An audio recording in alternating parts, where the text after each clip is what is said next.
It is 6 a.m. from the 104.5 The Zone studios. Good morning. I'm Justin Hawkins. The New York Knicks did it again last night, finding themselves down 20 to the Boston Celtics, but they find a way to come back, beating the defending champions 91-90 and taking a 2-0 series lead. The Knicks ended the game on a 14-4 run in the last 4.5 minutes of the game. The series now shifts to New York for Game 3 on Saturday.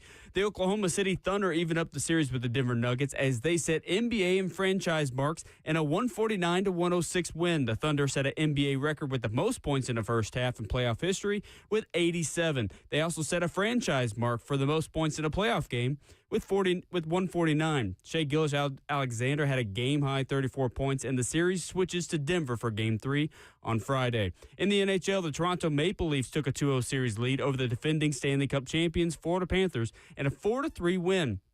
It's thanks to a Mitch Marner wrist shot in the third period. And the Dallas Stars take Game 1 over the Winnipeg Jets with a 3-2 win thanks to Mikko Rantanen's natural hat trick. Rantanen scored all 3 goals in the second period. For all of your foundation repair and waterproofing needs, visit USSTN.com. Breaking news at once on your home for the Titans and Vols. This is 104.5 The Zone.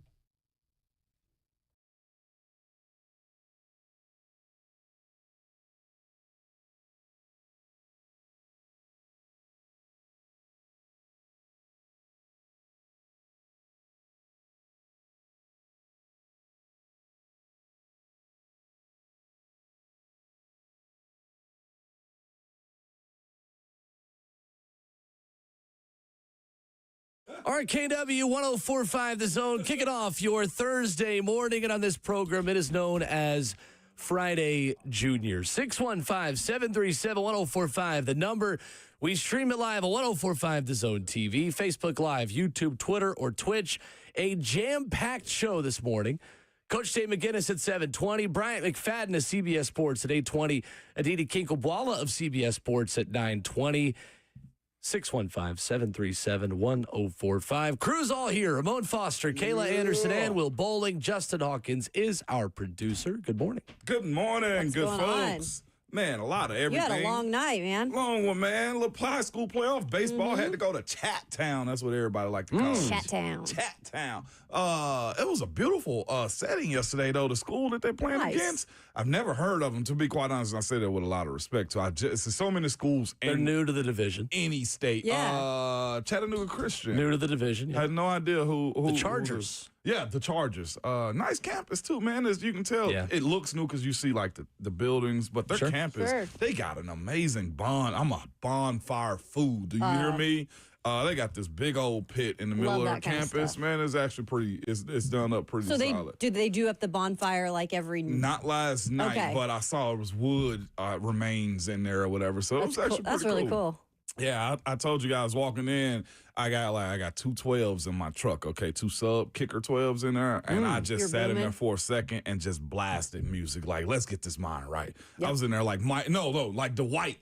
Whenever Dwight was blasting music in the Trans Am. Going on the sales call. In the Trans Am. Yeah, that's what I was doing, man. I love it. That drive, by the way, isn't that bad. I did the Atlanta drive over the weekend for the Nashville SC game. Like, really not terrible. I feel like Mont Eagle splits it up. It does. And plus it's not as like hilly and winding as going to Knoxville. Oh my. Nice. So you're not like as worried maybe doing it at night, because once you get over Mont Eagle, it's a pretty straight shot from like there through like Manchester. And the other thing is, like, you go to Murfreesboro for so much stuff just like regularly that once you get to Murfreesboro, it's like, oh, I'm back. Yeah. I've done this drive 100 times. 100%. It's really not that bad. Soon as you come up the hill on Mont Eagle, I mean, that's a straight shot. Not much turning from there either. It's not a bad drive.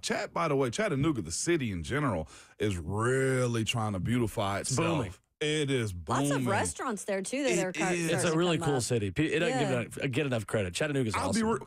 As far as the state cities, the big cities, we don't give Chat enough credit. Yeah. I would agree. Yeah. I would definitely agree. I would almost say, in a sense, just because the city's like sitting off the water like that, like, you can pretty much go and probably have an escape. I hadn't ever been there like that. But I would guarantee there's probably like a lot of Verbos or Airbnb there that you can really just have a good time in. Sure. I might end up exploring that because we Atlanta, we go to Alabama, the 30A or something like that. Chat might be doing it. Little middle ground. Yeah. Well, we appreciate you making it back today after I know. having a long treacherous. I know that's job, Stretch. man. Travel day yesterday. And you're going there. back. Yeah. Which is wild. Yeah, I mean, listen, trying to be this all-American dad for my, right? You know what I'm saying? For my absentee father at the time, I make up for my boys. You I feel what see I'm saying? that. But I totally will see say, that. I will give him credit. My dad, as a grandfather, is an amazing pop to the boys. Good. Oh my gosh, he is. Like, where the hell was you? Never mind. Like, where were you in all those years? But no, he's a great grandfather to all our boys. That's awesome So to hear. Ron's, Mons, Renard, he'll drive.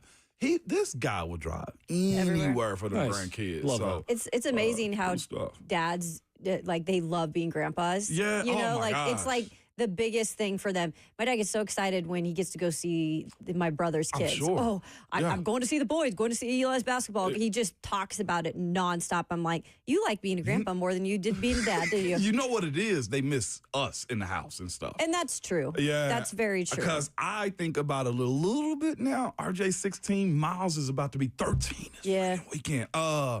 But like you start thinking of small stuff that your kids did. Like RJ's 2 years away from college. Miles is already upstairs gaming like hell now and playing football. I'm just like, dang. Like Miles turning 13 is just like my baby boy is growing old. Yeah. Like, It happens fast. It hits you is what it is more than anything. I wanted to tell you guys too. I feel like we have our own kind of story of this with Will Bowling and Ron Slay. Yeah. In the same locker room.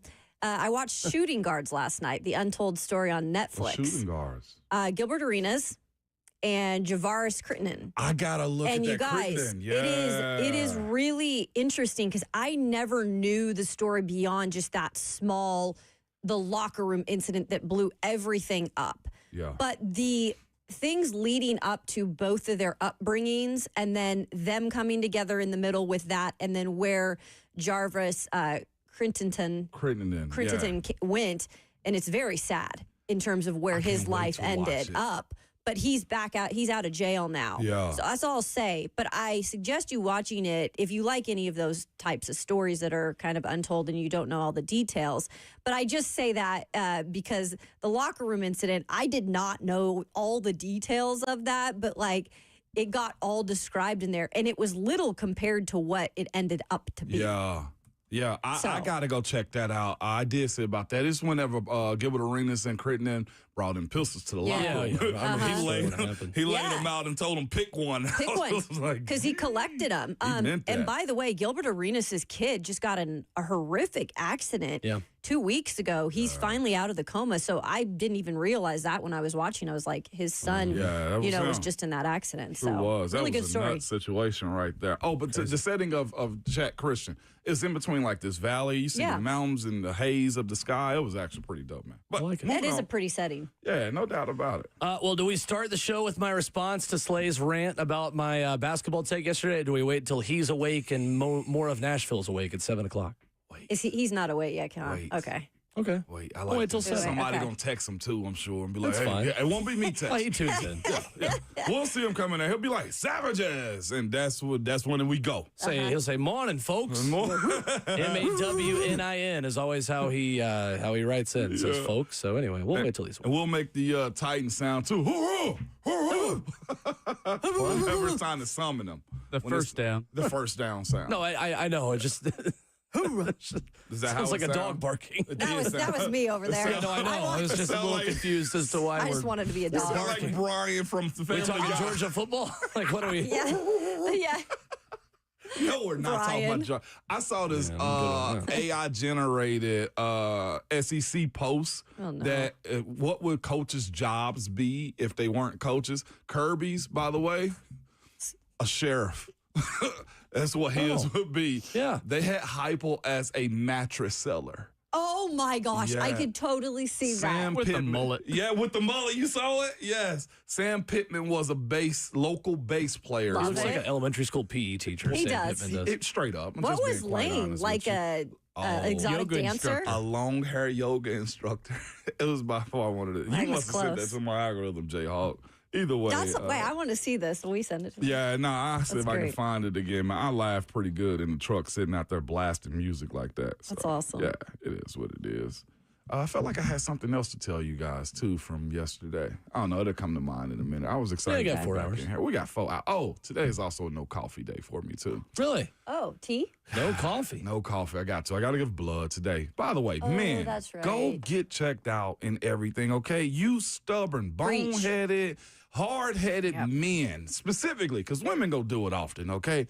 Go get your blood check, your health check, and all that other stuff that you got to do. Yes, Jess, Mike, it is for you, okay? Go get checked out, all you guys, man. You just never know what your health is going to do. Health is wealth, okay? Amen. So that's like my little PSA this morning because I can't have no coffee, and I'm a little upset about it. How are you going to fill in the caffeine gap?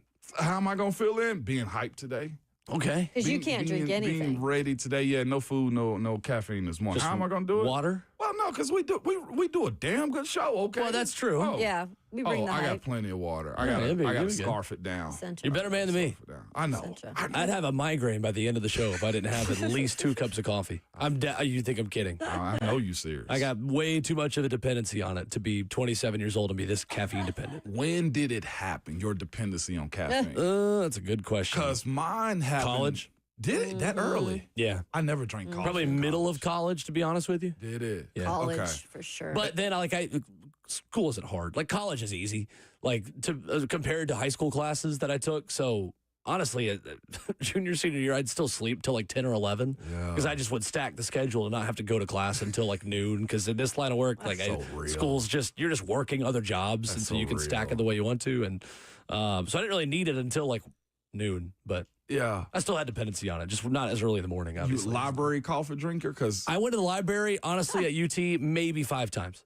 that's what I said. Maybe 5 times. When I was It's not a pledging, library. I didn't go to the library. I went more when I was pledging than anything. Did you? We No, honestly.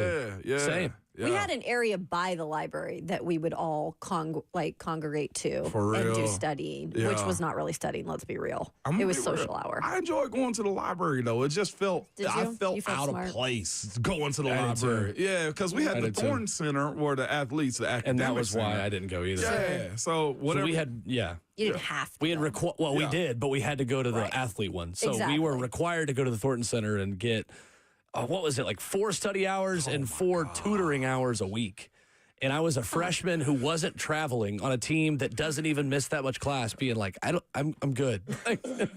This is for athletes that travel all the time, that need to like fill in the gaps of what they miss. Like, I don't need a tutor to walk me through the Bill of Rights, respectfully. Like, I'm gonna be all right. as we get So I ready to never talk about rookies' first practices, going to study hall for the first time in college was probably as nervous as anything else because I was a good student. So I was like, why am I in study hall? I don't like to be here. I'm not dumb.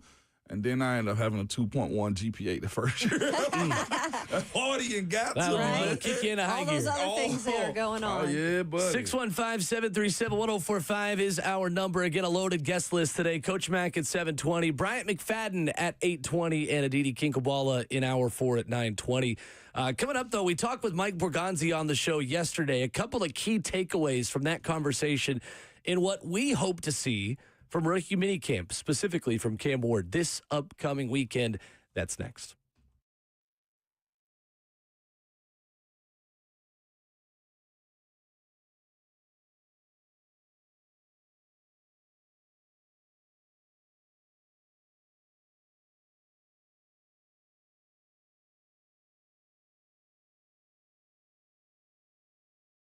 It is Ramon and Caleb with a big deal from Window Nation, man. Now save big during Window Nation semi-annual sale. How big, you may ask? Well, 60% off and a free exterior doors. I'm not sure, Caleb, they checked on the exterior doors like that, but those things are expensive. Yes, I they saw are. one time, it was like $20,000. But tell them a little bit more about this. That's Caleb. right. I mean, why not get that for free if you get in on their 20,000? windows? Ooh. I know. And windows are what you need. I know they're a little bit underrated. You don't think of them the first thing when you're redoing your house or if you're just looking to save money right now. That's the way to go. You need to check your window, make sure that it's keeping everything inside, whether that be the heat or the air.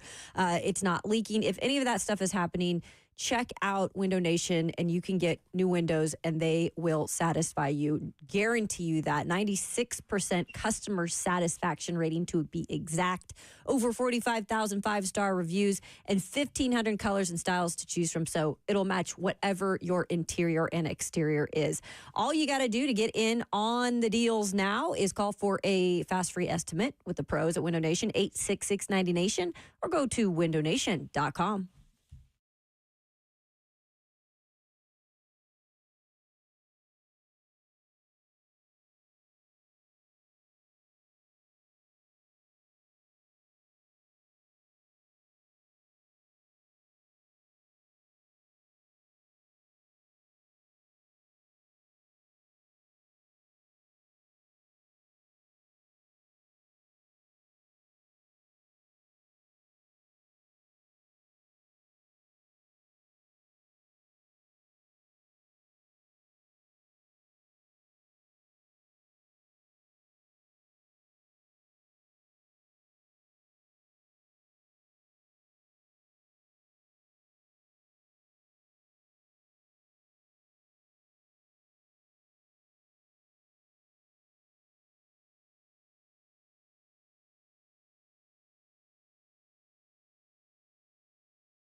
RKW on 104.5 The Zone is fueled by Scooters Coffee. Visit a locally owned location near you in Rivergate, Smyrna, Brentwood, White House, or Mount Juliet. Scooters Coffee, amazing people, amazing drinks, amazingly fast. We stream the show live. You can join the 15,000 subscribers plus on the 104.5 The Zone YouTube channel. Hit the subscribe button for us while you are there and join the 104.5 The Zone TV community. So Mike Borgonzi was on the show yesterday. Yeah, go ahead. Can I be petty first? Shout out to Scooters Coffee. By the way, shout out to Tupac Thursdays that we've just taken. You feel what I'm saying? Tupac Thursdays. We're just taking that. I love it. Just taking that from 3HL. Was that Tupac? That's Tupac. That's Tupac. That song right there was you idiot. But that was Me Against the World is how we feel it this morning. You feel me? So I'm saying. Was that a request? Appreciate that. All morning we're doing Tupac. That was Only God Can Judge Me. Only God can judge me. Yeah, that's it. It was off the Me Against the World album, though, wasn't it? I think so. Yeah, it was. I believe so. I just wanted to just take it. Tupac Thursdays. Based off of a segment we had yesterday morning, it's me against Ron Slay. So I will give my reaction to that at 7 a.m. this morning. Against Ron. 7 o'clock. We'll save it until Slay and the rest of Nashville's a little more weight. To the rooster cock. And me's a little more weight. Yes. There we go. Yeah. Anyway. Sip your coffee. Let's roll. Get that Scooters going. So Mike Borgonzi was on the show yesterday. We'll play the audio of what he wants to expect about Cam Ward upcoming for rookie minicamp. Ramon, what's the biggest adjustment Cam's going to have to make for his first weekend in a Tennessee Titans uniform and the beginning of a long journey and process towards getting him ready for his rookie season? Man, how quick it is. It really is a difference in speed. And it goes for a lot of different reasons. There's so much experience those guys see that you have no idea what you're getting yourself into. That's why we always say, like, that freshman adjustment, right? Or that second-year jump that guys are expected, because then you should understand a little bit more. But the speed is by far one of the biggest things. And then no matter what position you play, and specifically quarterback, when you're number one overall, I've seen guys at second-round pick, third-round picks, fourth-round picks at quarterback. There's nothing more that the vets want than to just pick you off. Like, that part of it, to me, how aggressive the defense is against the balls that you throw out there is something I think he'll have to get adjusted to, because it's that much quicker. Guys don't waste movement in the NFL, man. And just the ingestion of the plays, too. He's going to be in a rotation. And what you realize is this isn't college. You are the man, but in that locker room, you are not the man. So your 5 to 6 plays, you have to maximize every single rep. Instead of you being in a 10-play, 12-play set in college where every play is yours and you're allowed mistakes, you got to cut that down, man, because guys are there trying to earn jobs. It's 90 in camp right now, and there's only so many reps that you can get. So really compartmentalizing that, Kayla, listeners, is by far the biggest adjustment that you have to make. You are officially now little fish. Is it easier than why, you're obviously coming in, you're integrating this week with some of the veterans, and they come into town today, by the way, the rookies. Is it, though, a little easier for those first couple of days to be in minicamp with just the rookies, right? Like, so they get a couple days to integrate with their rookie class. And yes. How important is that for Cam Ward, even in that setting, though, to kind of establish some relationships and the leadership part for him with the younger guys? That's by far one of the coolest things you'll do, because that'll end up being your little clique, your little group, more than anything, because that's going to be who you're familiar with. It's just like first day of kindergarten. Everybody in that class is together. You know what I'm saying? So that is crucial. That is one of the things that organically should happen. But at some point, Cam going to have to take that step and leave the others behind. It's essentially what has to happen, because his biggest, I think, task, and I was looking at Jimmy Wyatt's article yesterday on TennesseeTitans.com, and Peter Skoronski said, hey, show us his arm talent, make plays. That's just what, I hate to say he got appeased to the vets, but, his ability to be 1-1 is impressing them on how you make plays more than anything. But the rookie class, that's who he'll feel comfortable with. Sure. That will be a branch off at some point. Not that he'll leave anybody behind, but that rookie class doing everything together, community service, practice, weight room together, that's so much that goes into it. Rooming, yeah, all of that. So Mike Borgonzi was on the show yesterday. We asked him, what do you hope to see from Cam Ward through this opening weekend and through his first practices as an NFL player? He had this to say. I think Brian has a great plan in place, and really just for Cam, just getting in and out of the huddle right now, right? and spitting out the play call and getting guys lined up. And as we go, there'll be more put on their plate. But really just getting down to the basics here, especially, this weekend, and then get acclimated with the veterans here next week as well. But, really for us this weekend is really just an onboarding process for us and really just to learn the playbook on both sides of the ball for these guys and special teams, really just to get the mental part of the game down first before they can start moving full speed. Operation, learning the playbook, getting guys in and out of the huddle, certainly easier said than done as the beginning of this process. Yeah, because he's going to be working with a new center. The offensive line might be spotty, especially with the rookie class and stuff like that he's got to practice with for a little while. But yeah, and like taking that play, giving it back, and understanding where it's going to go. And what you'll see is this: eventually he'll grab a hold of what the play calls and where it's supposed to go, and that's when you just show me your talent is what he's got to go through at that point, man. It is a fun process, y'all. I promise you, it's a lot of pressure, but y'all know what I say: pressure is a privilege more than anything when it comes down to being in these type of positions. But it's what you don't want to have: snap, ball hits the ground. An attitude, right? Why are you supposed you got time to go off on guys. Now is not the time. Your job is to show everybody you're the ultimate team leader more than anything for a guy like him in this position. This one feels a little bit different than hoping the guy's going to be the guy in Levis. Like this one, you feel like, all right, Cam, this is yours. Just do the thing that you're supposed to be doing. And bring guys with you. If he can make Restrepo look like a stud this upcoming weekend, Ayamainer look like a stud, like that's all you're asking. Hand the ball off. I see sometimes with young quarterbacks, they overemphasize the small stuff. That's what he has to do. If there's a bootleg, man, sell that thing like you never have before, just to show the details and set the standard for everybody's supposed to be doing, because that's the other part of it too. I will say, when you're the number one guy, like first round pick, guys watch what you do, because there is the other side of where you don't want to get, showed up a little bit when it comes down to what your abilities are versus everybody else. You got to be the standout guy. That's the way I looked at our first round draft pick in Ziggy Hood when he came into us.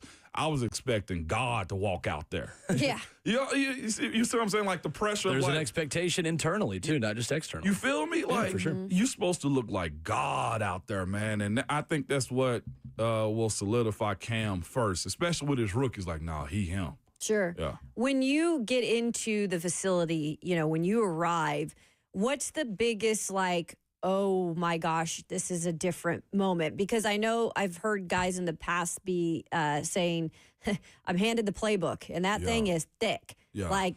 It's different, So I wanted to get your thoughts, and maybe the quarterback position is a little bit different too in terms of that. I don't know, because I've not been inside the film room or the room when they hand the playbook. But the playbook is just big in general. Yeah. It's broken down in different phases. Today we're doing gap runs. Tomorrow we're doing run, play action. Next we're doing pass. Like, there's ways to go about it. It'll be basic as heck to start off, and the gradual part of it grows bigger. But like in the beginning phases of it, no. The issue is, or the pressure comes from, Kayla, is those plays are probably all new to you. So let's say you got 4 runs, 6 passes, and let's go 2 alternative plays. Sure. Don't mess them up. That's where the pressure of the playbook comes into play, more than, hey, this is a lot of newness. No. 24 zone and then 25 zone, 26 gap, 27 gap. And then you throw the passes in and you give it to them slowly. Okay. The intimidation comes from guys that have problems with learning, or the fact that they feel pressure like that. It's not that bad. And most times if you play football this long too, I can correlate a high school play to a college play to an NFL play. There you go. Yeah. So I know there's been a lot of conversation about Brian Callahan picking plays that Cam Ward likes. And Kayla, I know Brian has mentioned that in some of the press conferences you've been at of him saying, like, oh, Cam's got some plays that he wants us to put in. We're going to put them in. How quickly do you guys think that part of the process begins? Like, is Cam Ward learning his version of the offense from day one, or does he have to earn that right of, hey, we're going to put in some things for you now, but first, let's go ahead and get the elementary parts of what I was already doing here previously? Like, does the Cam Ward version of the Titans offense get installed right away? I want to say, Will, just going off of last year and remembering the conversations. Now, Will Levis is a different quarterback, right? And again, we've had this conversation that he did not pick Will Levis. he came here to try to help, but it didn't work. However, I do think from what I remember Brian Callahan saying with different quarterbacks that he's worked with in the past too, he likes to kind of get on the same page with them first. Like you're saying, getting the basics down of what, some of the expectations are. And then once you're getting that down, then he goes to the quarterback and says, okay, what do you like? What can I incorporate along with the offensive coordinator, Nick Holtz? They both are kind of now listening at a certain point of what, the quarterback wants to bring into the play. And so I think it might take just a minute for them to get everything down pat, and then you go and say, what are you comfortable with? What I think I'm excited about is I think Cam Ward might be a little more into that process, a little more vocal, a little more confident in executing. This is what I want, and I really can execute it than maybe Will Levis was, because Will Levis was still going through so many basics that he couldn't go and actually put on the field. That he did it in practice, but then when he went on the field in a game, some of those basics were not happening, and he was getting in his head. So I don't know if he could even get to the part where he could just throw it downfield. We saw it a couple times, but we knew that was his part of his game, was his arm, and we didn't even see that much of that. For me, it was. I don't think they'll have to incorporate it too soon. His first thing he has to do is get the baseline of the offense down, like fully understanding the concepts. I don't think they're going to ask him. What will happen is if a play break down, you're going to see some stuff that he does, and you'll build off of that. Is the way I look at it, because it's to ask a rookie or just say, hey, what you want to do, then you lose, in my opinion, all control of what the offense is if you put it in his hands that soon. It's the way at least with this one, because I think most fans of the Tennessee Titans are saying, don't mess this up. The best way not to mess this up is you'll go back all the time, I'm sure, to your basics of driving. When the rain, what do we all do? Yeah. 10 and 12. Tighten up. 10 and 2. Yeah, I said 10 and 12. I'm over here like this. They've changed that now. It's supposed to be like 4 and 7? Something like that. Yeah. Oh, interesting. Yeah, no, I think you drop the handles down. Yeah, they teach it differently now. Oh, wow. Kids these days. Yeah. But to you kids these days, you're right about kids. that. But the big thing for him is to get his basics of the offense, because, again, like I said, you always got to go back to, and coaches say this, we work this every single day. Right. Like there are your bread and butter plays that are the base of the offense. So like what kind of plays are those? What kind of plays? Power O left, power O right. And I couldn't give you the full concept of what the quarterback's I'm sure it's different for every team. Right. But like for the offensive line, zone right, zone left, power left, counter left. Yeah. It's one of those situations right there where this got to be good. But more than anything, the technique of the play. We heard them speak about that in his pre-draft. Coach Callahan gave him a critique. Yes. And he fixed it. I think that plays more into the plays will than anything else, because what you want it to look like, every single play should look the same. I'll go baseball analogy real quick or comparison. The best pitchers, you never know what's coming out of the arm because the arm slot remains the same. And that's the same also for Peyton Manning. You remember, you would never tell if he was handing the ball off or if it was a bootleg. You know what I'm saying? So that, I think, means more than saying, hey, what you want to do. No, make this play look exactly like that play. That's how you win. I think it's interesting. I think it's a fascinating process, because the install of some of the more complex concepts that I think Cam Ward will have the luxury of having as a rookie probably comes when he's working with the veterans. Like so that's kind of my main question. Like this weekend, what are coaches wanting to learn about these players? For me, it's probably like, are you in shape? Yeah. Do you process information quickly? And are you coachable when we tell you to do something differently in the moment? Like it's less about installing complex concepts. It's more about, hey, if we tell you to start this with your left foot forward versus your right foot forward, or hey, offensive lineman, your feet are too wide, let's get that in a little bit, your hand placement on these types of things, can you fix that when we tell you to? Versus, all right, so this is a concept we're going to run on second and medium, where this tight end's going to run here, then you walk over here, you're going to run that route. Like that, there's more time to do that later when you have the veterans implemented as well, is what I'm hearing. Very much so. This is the basics. I'll never forget my first one.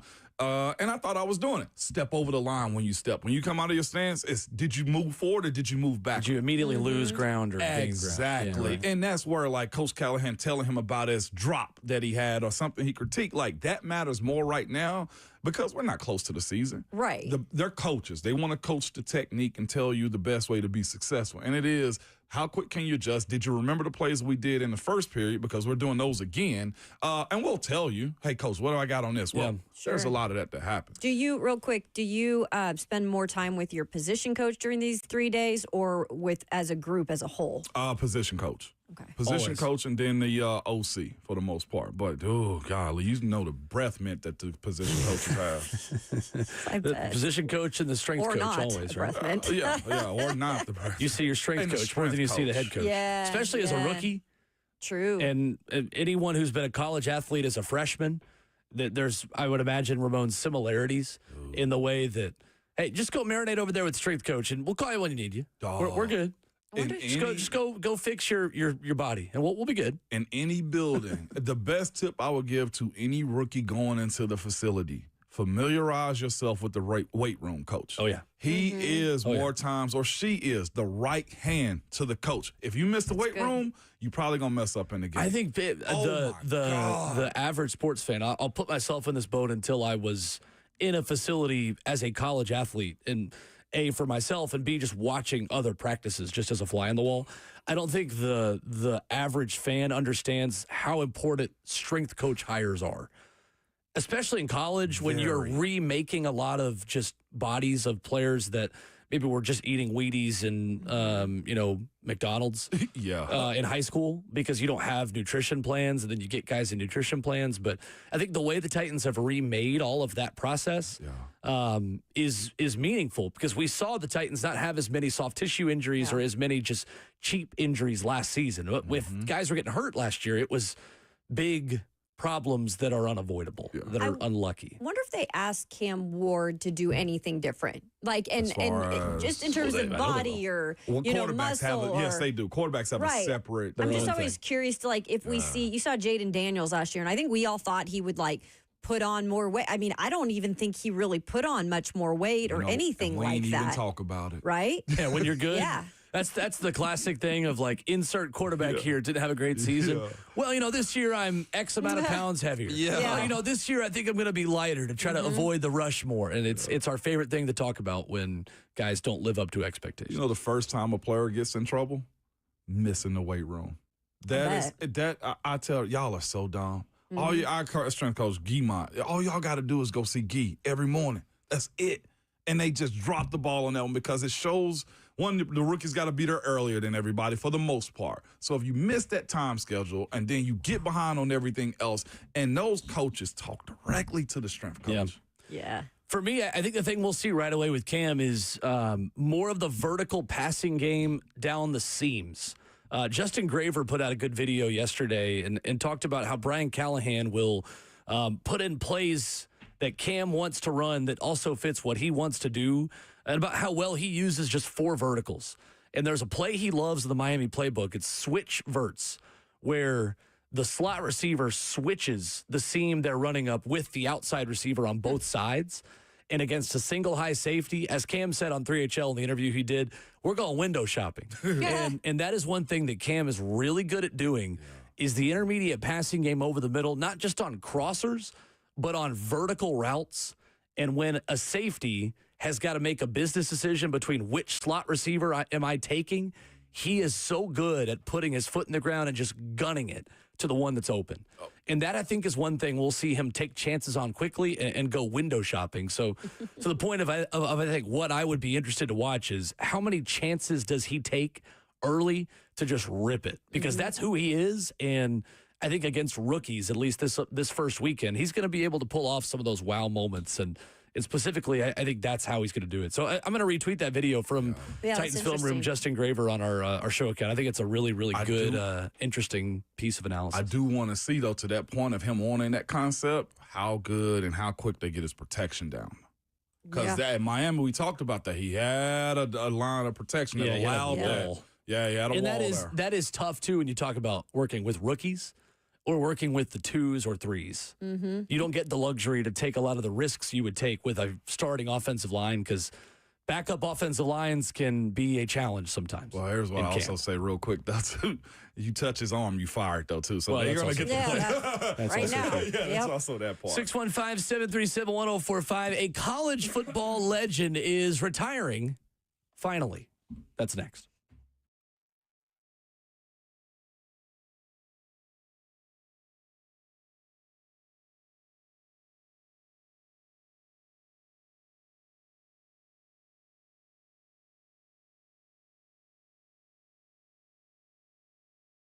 Is your concrete in need of repair? Maybe your sidewalk is shifting or your driveway can be like mine and I need to call USS2. It's cracked. I don't think it's sinking, but it's getting cracked and the sinking is probably next, man. Or maybe your porch steps, they've moved. Shifting concrete, though, can create a dangerous situation and trip hazard around your home. It's also just a big eyesore. It's Ramon Foston. Whatever's going on with your concrete, call United Structural Systems.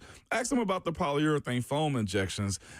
You've heard about USS for a very long time, man. It's the same company that's provided superior foundation repair and waterproofing to Middle Tennessee since 1994. Well, they can also fix your sunken or settling concrete. USS uses polyurethane foam injections to lift and repair sinking concrete in a matter of minutes. Lifted concrete can be walked on immediately or even driven on after 30 minutes. So don't go through that long, expensive process of ripping out and replacing concrete. Reach out to the company that I trust, man. You can go to USSTN.com. That's USSTN.com or call them 615-488-7855. United Structural Systems.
RKW 104.5 The Zone, brewed by Scooters Coffee. Visit a locally owned location near you in Rivergate, Smyrna, Brentwood, White House, or Mount Juliet.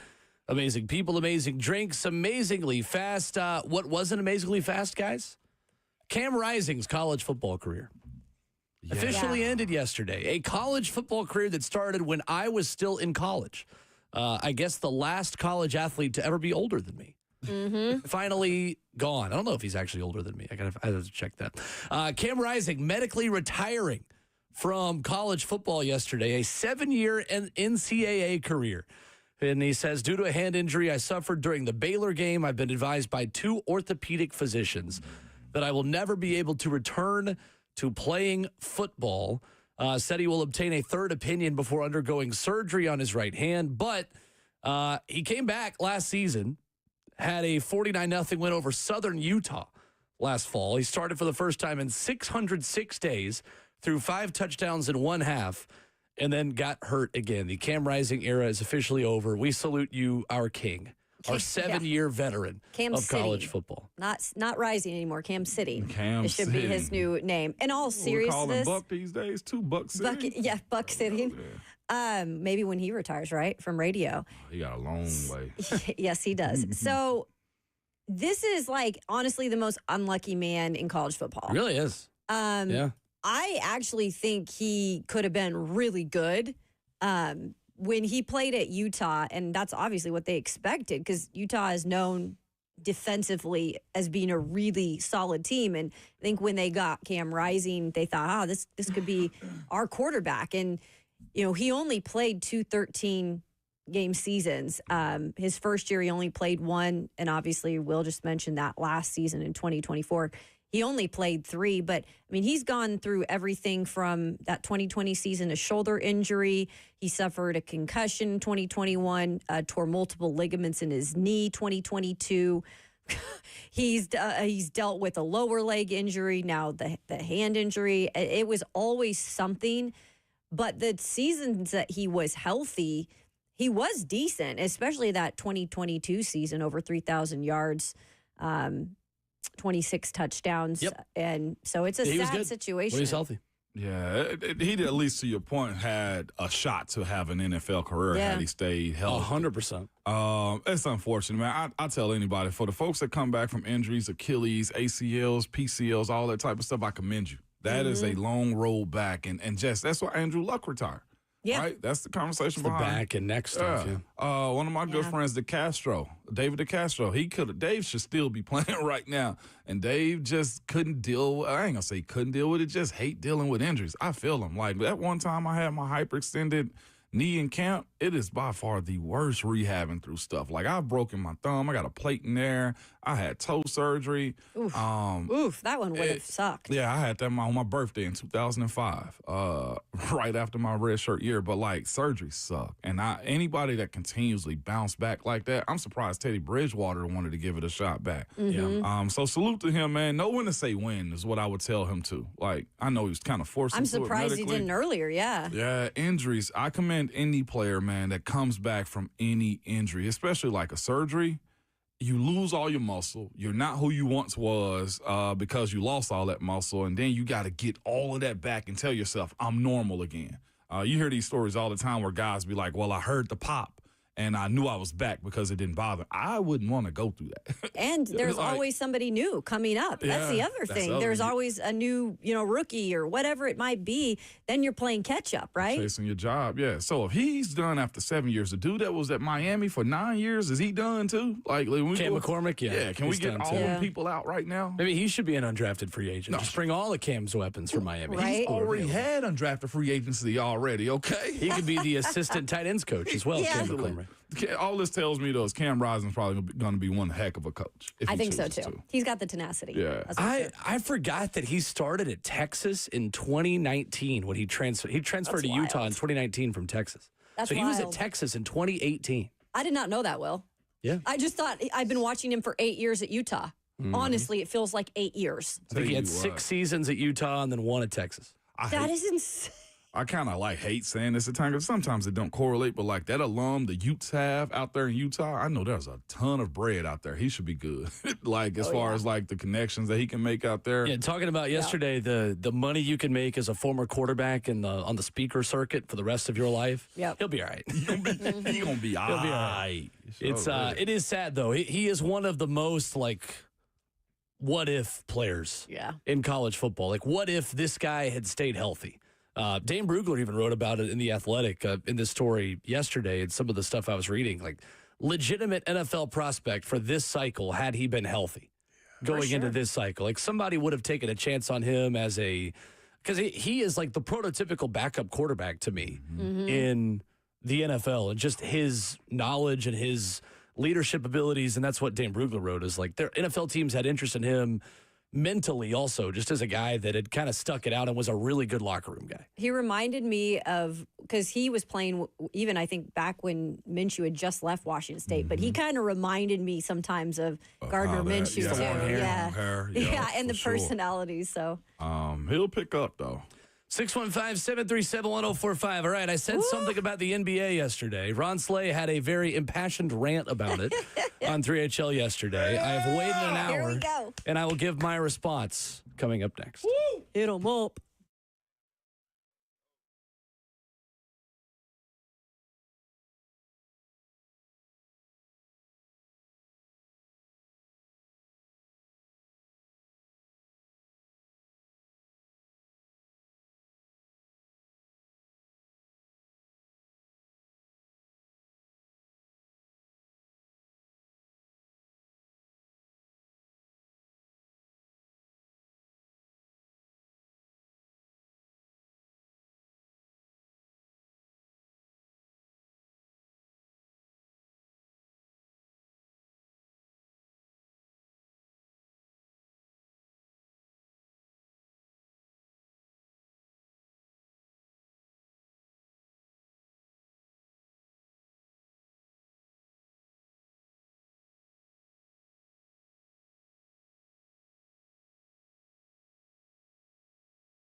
What's going on? It is 6:59 from the 104.5 The Zone Studios. Good morning. I'm Justin Hawkins. The NBA playoff excitement continued last night as the New York Knicks do it again. They come back from down 20 to the Boston Celtics and steal Game 2 against the defending champions 91-90 and take a 2-0 series lead. The Knicks ended the game on a 14-4 run in the last 4.5 minutes, and Michael Bridges, a late steal, came in clutch.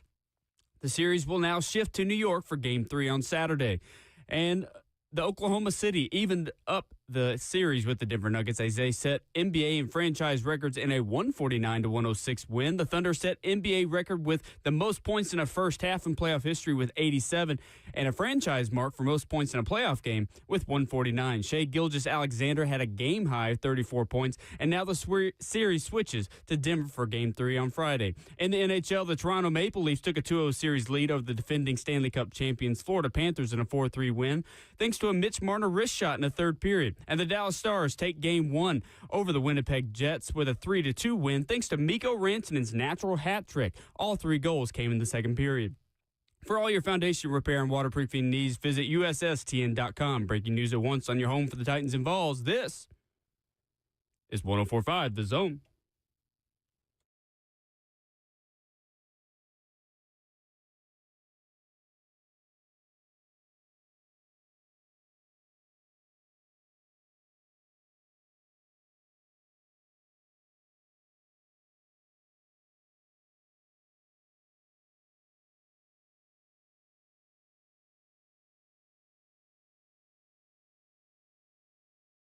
RKW 104.5 The Zone, brewed by Scooters Coffee in hour number 2. Visit a locally owned location near you in Rivergate, Smyrna, Brentwood, White House, or Mount Juliet. Amazing people, amazing drinks, amazingly fast. 615-737-1045 is our number. With Ramon Foster and Kayla Anderson, I'm Will Bowling. Coach Mack joining us here in 20 minutes. So, we've waited an hour. Yesterday, we did a segment on what is the Met Gala of sports. What are the things that you don't get the hype over, that you are not as interested in as maybe the masses are, guys? And I thought it was a good conversation in hour 1 of yesterday's show. I made comments about my own interest, choosing my words there, on the NBA, and it had quite a response today, or yesterday, didn't it, guys? Yeah, it did. Yeah, just a little bit. I caught the tail end, so I didn't hear the whole there was a lot back and forth on 3HL, but I caught the tail end of it. Yeah, so maybe fill the people in if they didn't hear. Ron Slay was not happy.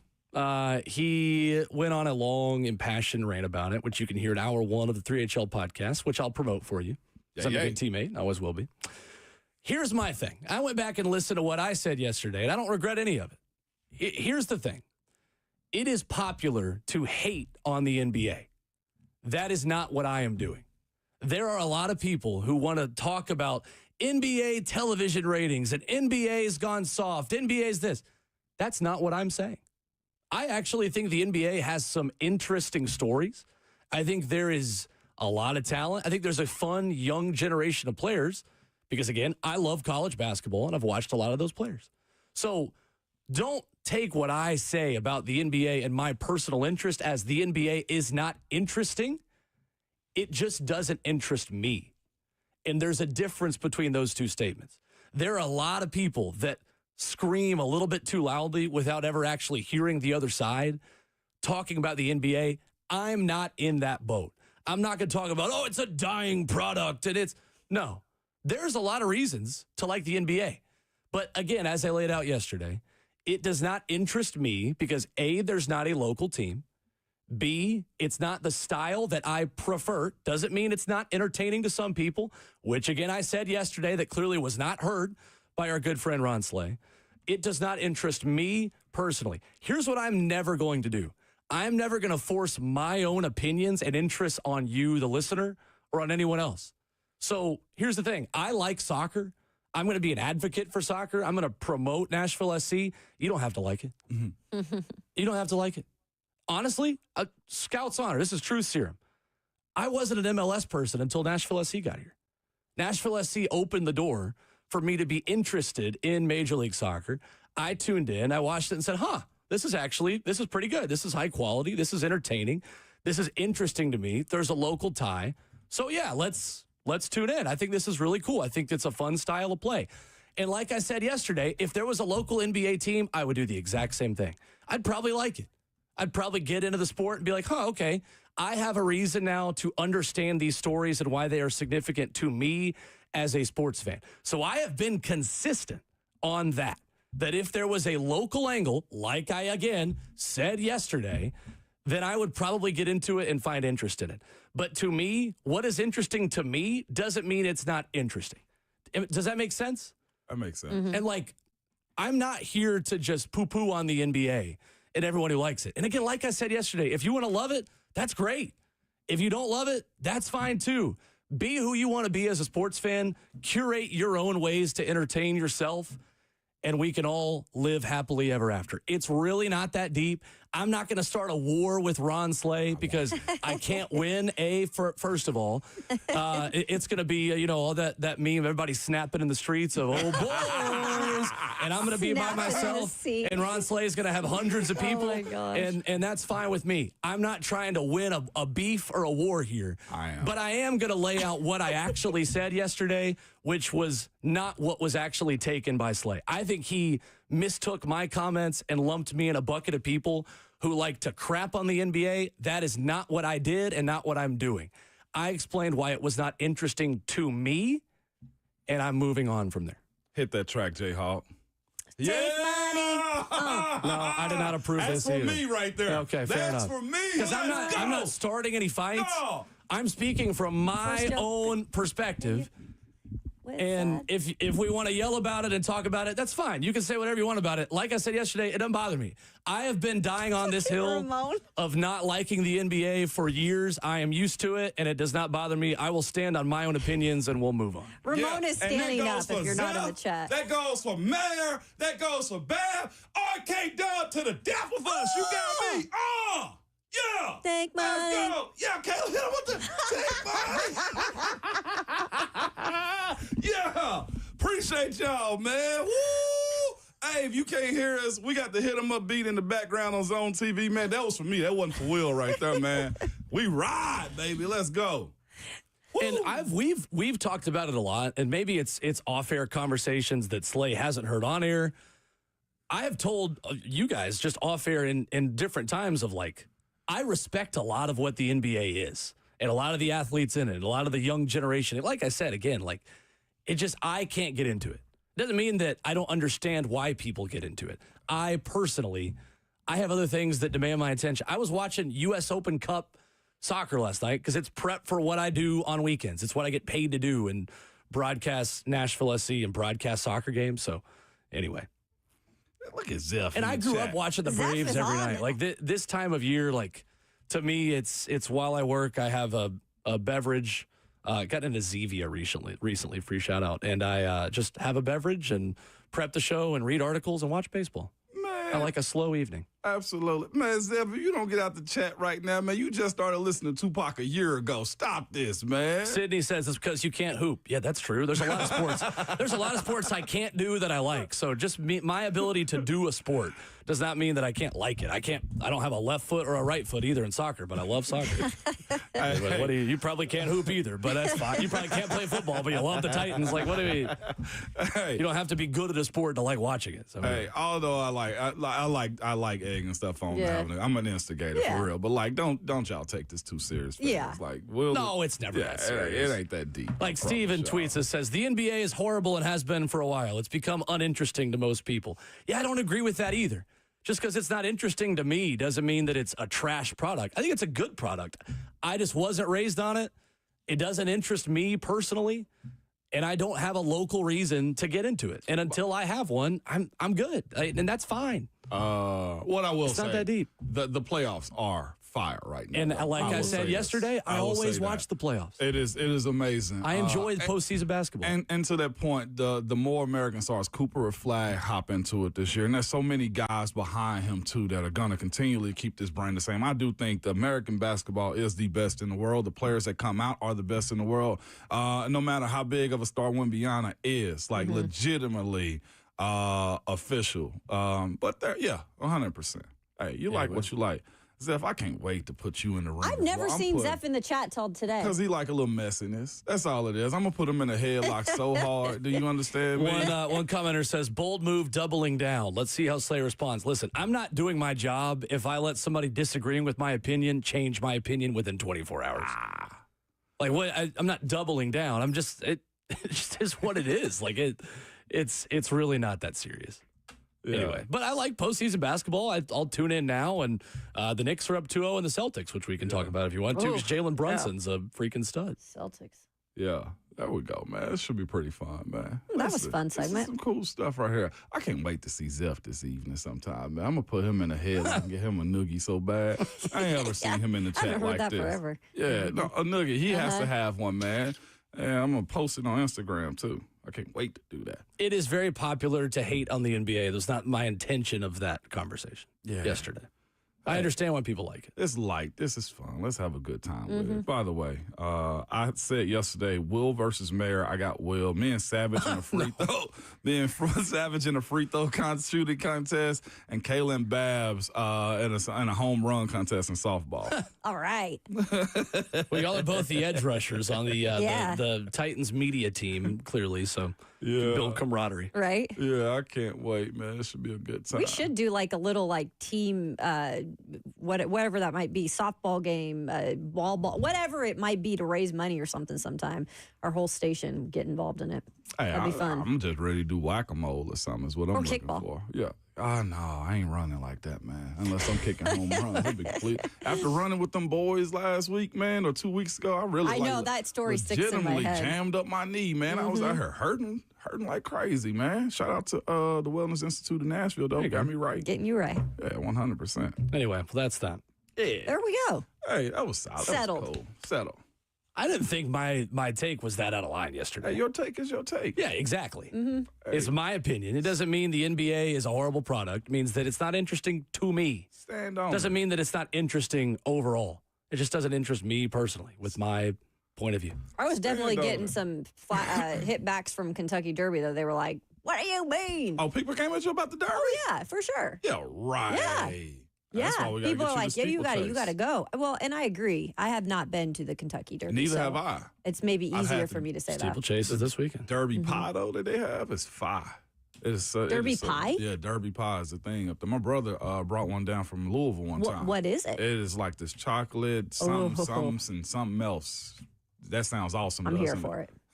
Elias says, Will versus Slay at WrestleMania. No. Hell yeah, Will. Absolutely not. Heck yeah. Zach Lyon says Mario Kart tourney. Now that, Ooh. now we're talking. We can go to as long as I get to be Waluigi. We can go to Game the terminal? indoor go-kart little section. I mean, a little arena. We can do that. That place is sick. I've wanted to go. We can wreck it. Yeah, we can do whatever y'all want to. Those places Coming are up, fun. Titans Radio's head coach, Coach Dave McGinnis, joins us next.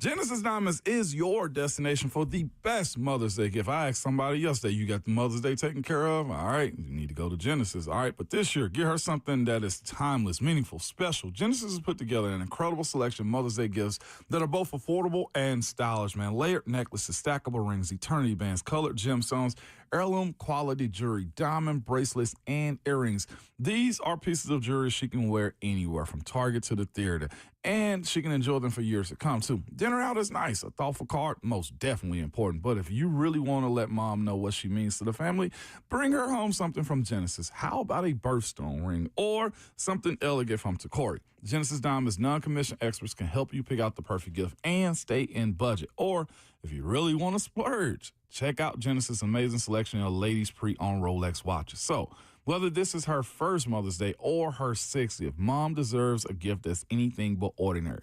Go see my friends at Genesis. Genesis Diamonds and luxury pre-owned Rolex. They're located in Green Hills and Cool Springs.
RKW brewed by Scooters Coffee on a 104.5 The Zone. Visit a locally owned location near you in Rivergate, Smyrna, Brentwood, White House, or Mount Juliet. Scooters, amazing people, amazing drinks, amazingly fast. Ramon Foster, Kayla Anderson, and Will Bowling, joined by Coach Mack. Brought to you by Two Rivers Ford, the South's most trusted Ford dealer. Two Rivers Ford. Coach Dave McGinnis joining us this morning. Mack, what's up? Everything's good, guys. Everything good with y'all? Yes, sir. We're excellent. Yes, We're doing good, Coach. We're excellent. Excited to watch a little bit of football this weekend, Mack, with rookie minicamp going on. What are these first kind of days and hours like, Mack, as these rookies will get a Titans jersey for the first time, get on the field with each other? What's the biggest thing you as a coach want to see in this rookie minicamp this weekend? Well, this is this orientation period for these rookies. I was at practice yesterday morning, just to watch the vets, in phase 2 that they're in, where they can't go against each other. But I wanted to come up there to see that group before the rookies came in. So I was there. Plus, I hadn't seen Bones Fossil since he's been hired. He and Renee Stewart, who had worked very closely with both of those dudes. So anyway, I went up there yesterday. Look, the rookies, when they come in, they're going to come in. They'll start with their physicals. It's an orientation period for them. I mean, it's getting on the field is important, but it's not. I mean, they will ease into this. They'll stay separate from the vets for a while, but they've got a series of things that they have to go through as far as just getting. All the paperwork, the other paperwork filled out that they've got to do. They've got to take their physicals. I mean, it's going to be a pretty good 2.5 day car wash for them, getting indoctrinated on the way things are done up there. That's the important part. I mean, that's really and that's why you don't put them with the vets to begin with, because first of all, these rookies are not in NFL condition anywhere near. And the other thing is they've kind of got to get their feet on the ground together first before you start putting them in. They have several programs they'll go through in the building, before they ever get on the field. Mike Keith gave a history lesson last year in the team meeting room that was really, really good. Mike Keith, as we all know, is not here anymore. Rhett Bryant has been charged with doing that now, to put that together and to voice it. So there's a lot of things that they will come in, but it's exciting for them. And also, it'll be fun just to watch them start their path towards the NFL. Coach Mack with us this morning. So, Mack, when you talk about the process of just giving these guys basic things to work on and basic plays to run right at the beginning, what kind of things are you installing, Mack, just with these rookies over these first couple of days to just try to get a baseline level, of a foundational level? Like, how many plays are they even really learning at this point to try to put into practice out there in the field for this first weekend? Well, I mean, offense and defense and special teams both. I mean, they will be introduced to it, by the coaches in the meetings, but it'll be very base level, where they'll start at. I mean, they've got to get, there's a lot of these guys nowadays, because of the way things are gone. I mean, offensively, they got to learn how to get in the huddle sometimes. I mean, it's just the base stuff. You don't overwhelm them with a lot of information as far as football wise early on. Now it'll ramp up pretty quick, because you've got to catch up very quickly, because what happens is, that's why they get to be by themselves for a while, so that the coaches can install things at their own pace. You don't throw them in the room immediately with the vets, because the vets are at a different level, both physically and also both structurally with what's going on. So that's why they're separate, for a while. But you started on at a very, very base level, but it has to accelerate pretty quickly, because really time goes pretty fast. From the time that they're going to start being here, it'll seem like it's really, really quick how fast that goes from zero to what they know right now to what they will be expected to know and then to be able to prosper in, especially once the OTAs are over with. Coach Mack joining us this morning. Coach Mack, I laughed when you said how much they know, because this rookie practices they're going through is when I had my rude awakening my rookie year, because I messed up on a play. And Coach Larry Zerline, our offensive line coach, said to me, "You know how much you know, Ramon? 0. And Craig, you know less than him." And the vets around us said, "Damn, you can know less than 0?" It was by far, Coach Mack, one of the most eye-opening moments ever in my young professional career, how NFL coaches talk to you. But it is, Coach Mack, a testament to the detail that's got to be had in NFL sports.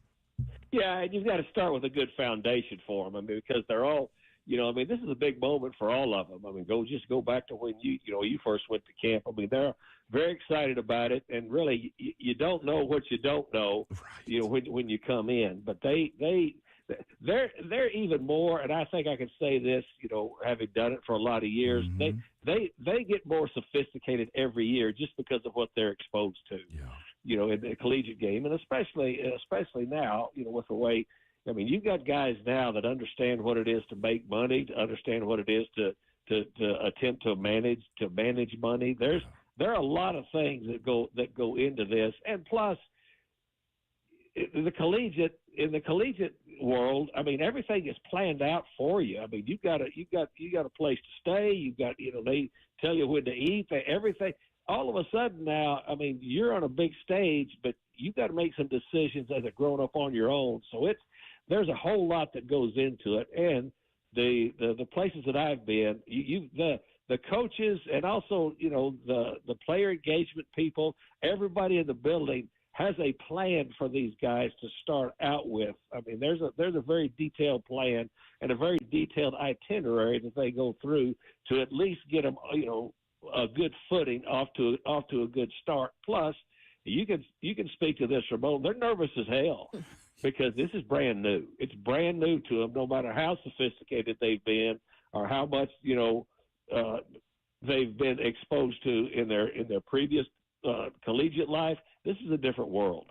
Coach Mack, that's fascinating. And the other part of that I have, too, is everybody's somewhat equal. Everybody knows who the first-round draft pick is and, so on and so forth. I say for the first 4 picks, those guys are safe in how you look at them, right, as far as draft picks go. I've seen fifth-rounders get cut. That's the only reason I bring that up. But for everybody else, Coach Mack, when you're a coach, you're looking for talent. Like, the round sometimes doesn't matter. How do guys who are the back end of the roster, these young undrafted or late-round guys, get noticed by coaches, Coach Mack? Because, again, you love the story of the 6th-round pick that became a star or the undrafted guy that became something, and you might have a third-rounder that didn't do anything. What's the one thing coaches are looking for this time of the year for this young group? How quickly you can learn. And the other thing is you're going to make mistakes, but you when you're a coach, you're watching guys that are repeat offenders with the same problem.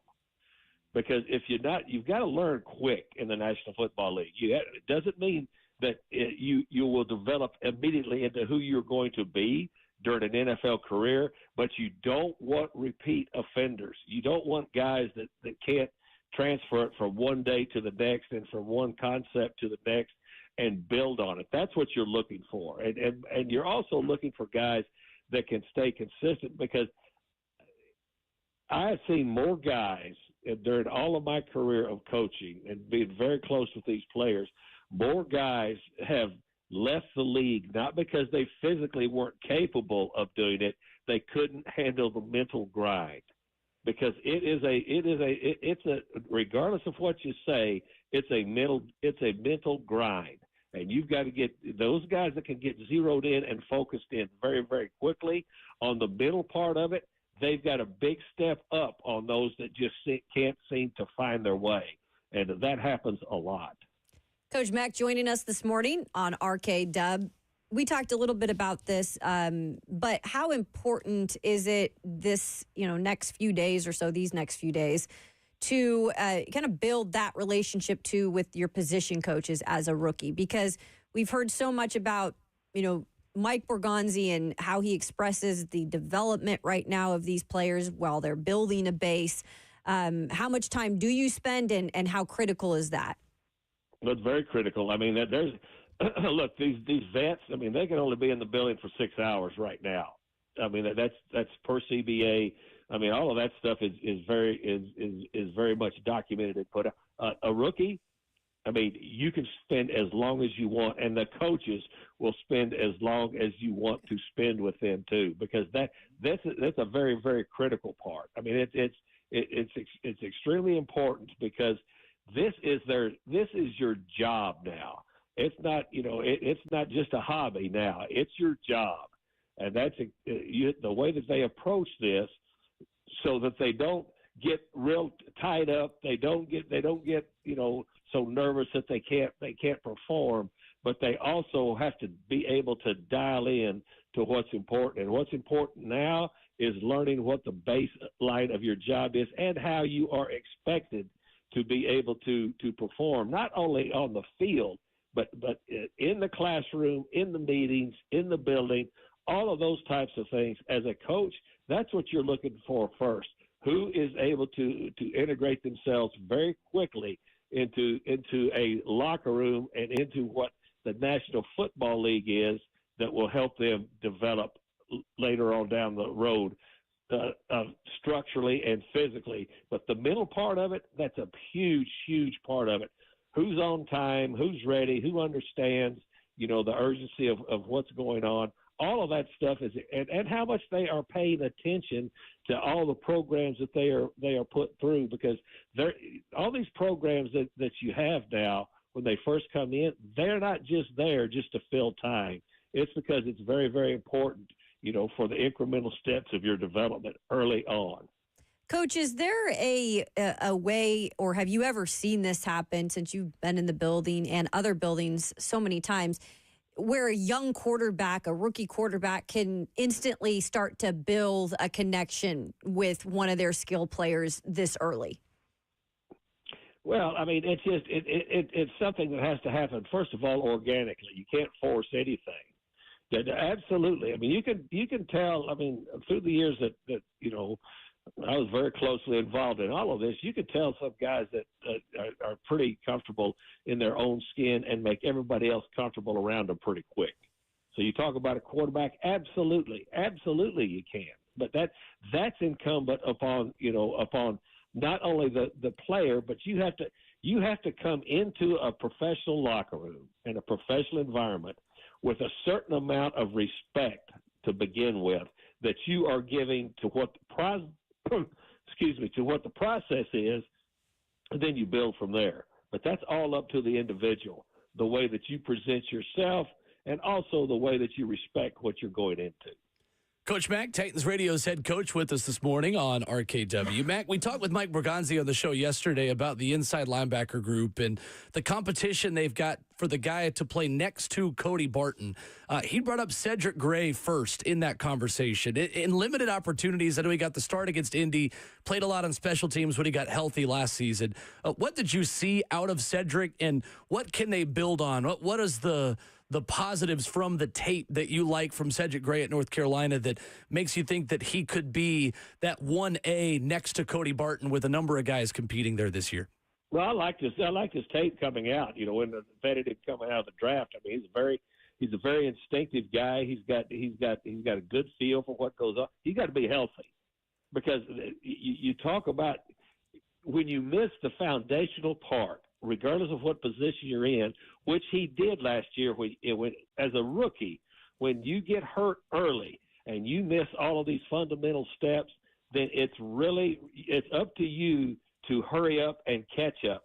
That's kind of where he was able to, towards the end of the season, start earning his stripes a little bit on the special teams. And then, when he did get a chance to play, you could see flashes that this guy has a chance. But the first thing he's got to do, he's got to immerse himself into what his role is, but he's got to stay healthy, because if you don't get that initial base built, then you're behind until you can get another consistently stay with it, so that you can build up. He's got the requisite skills to be able to play, but the availability, that's going to be huge for him. He's got another big chance, starting right now in this off season.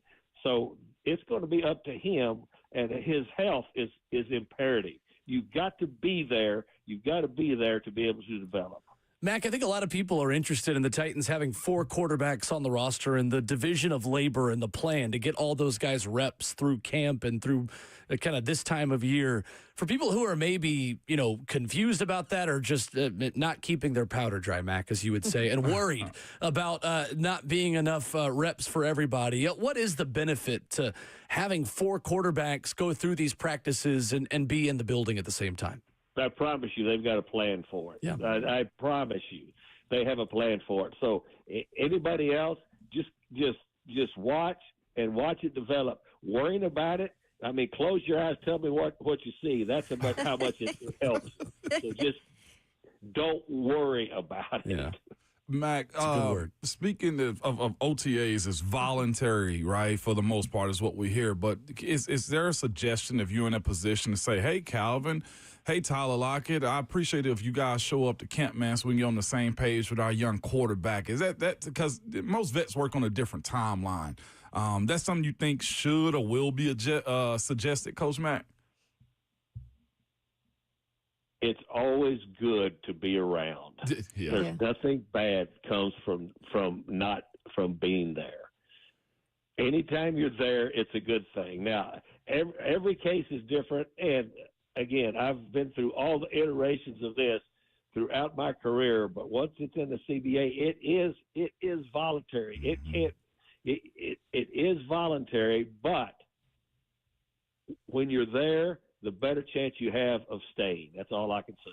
You said that's so much like a coach. It's good things happen when you're around, Coach Mack. So be in town. That's what it sounds like to me, Coach Mack. Well, I mean, that's exactly. It's exactly what it is. And there are a lot of instances. I mean, if you've got a 6, 7, 8 year vet, it's a little bit different than somebody brand new that's trying to figure out a way to stay in it. No doubt. I love it. Coach Dave McGinnis with us here this morning. Always good to have Mack around. Thursdays at 7:20 here on the show. Mack, good to hear from you as always, sir. Thank you so much.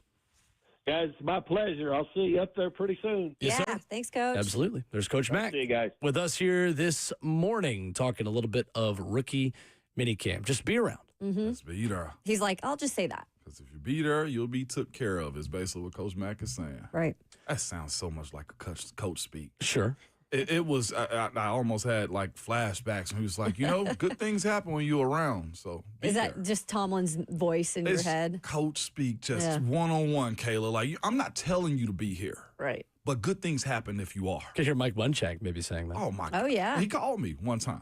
Yeah. Yeah, I had the same thing. It was his first year in Pittsburgh. And I was in year 6. I think I just got a deal, had a good year the year before. And I'll wait 2 weeks is what I said. Plus I was coaching my boys with RJ them team in flag football. So I'm coaching. I'm working out, doing everything you need to. I get a call. Hey, what's going on? I was like, damn it. I know what this is. The conversation after that, the conversation after that didn't matter, Will. It did not matter. I'll be up there, Coach. I'll see you next week. It was like a Wednesday. How many times did you miss voluntary workouts this time of year in your career? The practices I never miss. I missed the workouts. Like this phase they're in right now. Like playing tug of war. Yeah, tug of war. Pushing the sleds and doing jumping jacks. I would go the week before we got on the field. Maybe not jumping jacks. I'll be training with my guy James this time of the year, man. Plus, I want to spend time with my boys. My boys are coming up. For sure. Yeah, that type of stuff. Makes sense. But that phone call come in, hey, big fella. Crap. What you doing? 615-737-1045 is the number. We stream the show live on 1045 The Zone TV. You can join the F&M Bank chat, Facebook Live, YouTube, Twitter, or Twitch. It is open for your discussion. There is a veteran player in the AFC that is getting attention from his teammates. A guy coming off an ACL injury who his teammate says looks great. I'm skeptical. We'll talk about it next.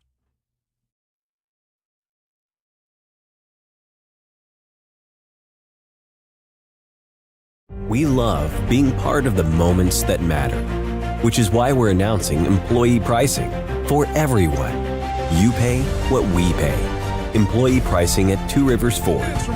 Locally owned, American made. Of Nashville. Man, I got to tell y'all something before I tell y'all about this deal. I'm sitting at this baseball game last night, and I'm just, on these bleachers, which y'all know they tax your body, just sitting, either at your desk or bleachers or driving, man. I told my wife, I said, hey, Keisha, I was like, I'm so glad I went to the Wellness Institute. She was like, wow. I was like, because my back, my knee feels so much better. She was like, well, good. And that's all I needed to hear from her. Okay, what I'm trying to tell you is the Wellness Institute has a 47% off their non-surgical spinal decompression right now. It's a big 47 offer right now for 2025. And it's because Dr. Mitchell and Dr. Ashley, man, they will not give up on you. They will call you, just say, hey, you doing okay? You want to come in, get a treatment? It's no pressure involved at all. Best part is you don't have to wait and waste no time. In the weight room, no more than 5 minutes top, and you're in the back getting treatment. And it's because they have one of the best facilities around, man. I get excited going there because it actually works. It actually helps you out. If you're not trying to go under the knife and, get sedated, they have the best non-surgical spinal decompression. The state-of-the-art facility, man, with all the high-tech equipment. If you want to be treated like an athlete professionally, this is the place that you need to go. So start your life off, again, with a pain-free life by visiting the Wellness Institute of Nashville. You can call them at 615-246-5009 or go to painisbad.com.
RKW 104.5 The Zone, brewed by Scooters Coffee, locally owned all around Middle Tennessee, Rivergate, Smyrna, Brentwood, White House, or Mount Juliet. Amazing people, amazing drinks, amazingly fast.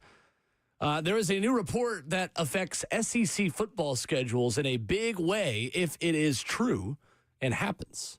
And we'll get to that coming up here in 15 minutes at the second half of the show. You can jump in at 615-737-1045. So Stefon Diggs tore his ACL last season as a Houston Texan. He is now a New England Patriot with Mike Vrabel. Tore his ACL on October the 27th, and former Titan Austin Hooper says that Diggs, who has been participating in voluntary off-season workouts, looks better than expected. Says energy. You can see he is a freak. I know he just came off of what he came off of, and you can see him already with the explosion. Change of direction, top end. It's like, dang, dude, must be nice. Austin Hooper says. 3 years, $63.5 million. Do you believe Stefon Diggs really looks that good, or is there just no one else to hype up in New England because their wide receiver room of returning veterans is not great? Little pop culture joke for you. Yeah, I believe he's in tip-top shape right now from running from all the rappers he's been running from, considering dating their girlfriends and stuff, allegedly. I was not familiar. Yeah, oh, my gosh. He's a hot commodity in these streets for whatever reason, allegedly, is what I would say. He's been linked to Cardi B and so many others. I did see that. Running away from these rappers is probably why his rehab went so good. The knee's good. But no, Stefon Diggs, though, is legitimately, I think, one of those type of guys. You see his passion he play with. Like, I'd expect him to probably attack his rehab in the exact same way, too. And this is exactly why Vrabel went after a guy like this. Mm-hmm. Like, he is Mike Vrabel 1.1 when it comes to how you want your wide receiver course to be and the attitude and what he brings to the game. Now, it's a matter of can he box that in when it comes to the player that he's getting. But Diggs being in this position, 100% see him being impressive this time of the year. He's got too much at stake not to be this good. Yeah, Austin Hooper, who spent time here in Tennessee, just remembering the type of personality he is, too. He's kind of like a no-nonsense guy. He's a Stanford kid, super smart, so he could also be politicianing this as well. I could see that being a part of Austin Hooper, just kind of going out there and riding for Stefon Diggs. But in all seriousness, I do think Diggs has had some time to heal himself. We know ACLs now, you can bounce back pretty quickly. We saw Robert Woods do that when he joined the Titans, and he was coming off of that ACL. I mean, he is a natural-born talent when it comes to that position. So I kind of believe it, and like Moan said, he needs to be this, because you look at the other wide receivers in those rooms, and you've got the youngster Kyle Williams, the rookie. He's going to have a lot that's expected of him. You've got the tight end Hunter Henry, but other than that, you got Kayshon Boutte, you got Kendrick Bourne, Demario Douglas. Like, he is the veteran guy that is expected to come in right away and be one of those target pieces for their young quarterback. No doubt. And Mack Hollins. Yes, that's right. Comes to games barefoot. The barefoot bandit. The barefoot exactly. bandit. How good do you think the Patriots are this year? Do we want to play this game? Yep. I do. I think they're above 500. I do. Okay. Just off what they're going to be asked to do, it's going to be tough. They're going to run the heck out of the ball. And if Drake May is what they thought he was as far as the run game go, Vrabel's going to keep it nice and tight with his passing game. So I see them probably being at or right above 500. So 2025 New England Patriots opponents at home. New England gets Atlanta, Buffalo, Carolina, Cleveland, Miami, Giants, Jets, Raiders, and Steelers. Okay. That's not a murderer's row. That's not bad. Of opponents. On the road, maybe a little bit more challenging, but again, not crazy. They go to Baltimore, to Buffalo, of course, in the division. Jets and Dolphins, again, division teams. They also get Cincinnati, New Orleans, Tampa, and Tennessee. That's not bad. I think they're a 7 or 8 win team. That's not a terrible schedule for Mike Vrabel's first season, and I think people will overreact and crown Mike Vrabel as the guy that led the rebuild. And again, he inherited a decent situation with a pretty good quarterback in Drake May. And I think that's what you look forward to with Drake May, if you're a Patriots supporter, is, what is his step moving forward? Because I think we look at guys like C.J. Stroud and Jaden Daniels, where they blew expectations out of the water year one. Drake May didn't necessarily blow expectations out of the water. So I feel like maybe he doesn't have as much on his shoulder going into the second year, but I think he continues to grow. What you saw towards the end of the year, especially we got to see it right here in Tennessee. He's going to be a really good quarterback for a long time, I think, in this league.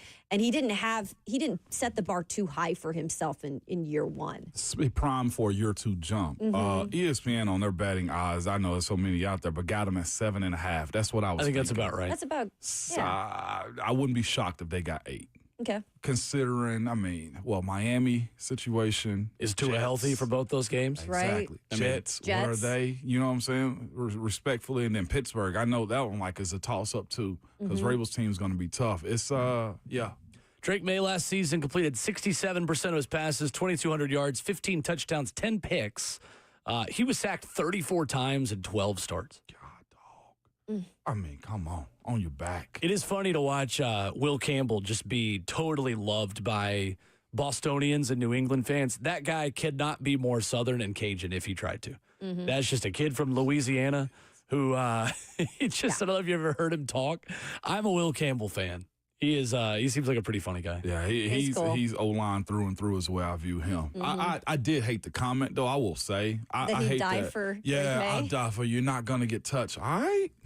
I know. I remember when I brought that up. Defensive lineman be asking him that day one of camp. I'm talking about really standing over him. Who's not gonna get touched? Right. Oh my God. He said die for. Okay, but how I are you love going it, though. down? That's the mentality of an offensive lineman. He wants to be a dog. You have to just say it out loud. Like Caleb Williams telling the punter, we won't need you. Oh, yeah. We're good. We're good. That's right. Fits in with Mike Vrabel when he went on Bustin' with the Boys and said he'd cut his bleep off. Yeah. Don't do all of that, y'all. Just do it. Right. Now, Like I'm not Nike telling said. Vrabel to do that. Just do it. It's a new Nike commercial when they win the Super Bowl. But I will say this, too, Yikes. before we even get to comparison, I feel like we'll have that conversation about New England and the Titans and Vrabel and Callahan. Sure. Yeah. 2 totally different setups. Yeah. Way different setups. Inheriting different situations. Yeah. For sure. But people will bring it up. Oh, always. You know? Yeah, nobody's down that. No, week 1. All I want now is a joint practice at this point. Right. Coming up, ESPN is reportedly willing to pay for the SEC to make a major change to its football schedule. We'll talk about that next.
It is 8 a.m. from the 104.5 The Zone studios. Good morning. I'm Justin Hawkins. A plan to get college athletics back on track may be on its way. College game day analyst and former Alabama football head coach Nick Saban is expected to co-chair President Donald Trump's Commission on College Sports, per The Athletic.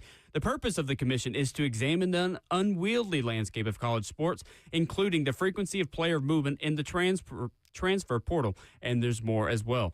In the other college football news, an NCAA football veteran is walking away from the game, a 7-year college career that started all the way back in 2018. Utah quarterback Cam Rising announced yesterday he is medically retiring from football due to a hand injury he suffered against Baylor last season. Rising had the option to return for another season, but he opts to walk away instead. In the NBA playoffs, the New York Knicks come back from down 20 against the Boston Celtics for the second straight game and steal Game 2 to take a 2-0 series lead.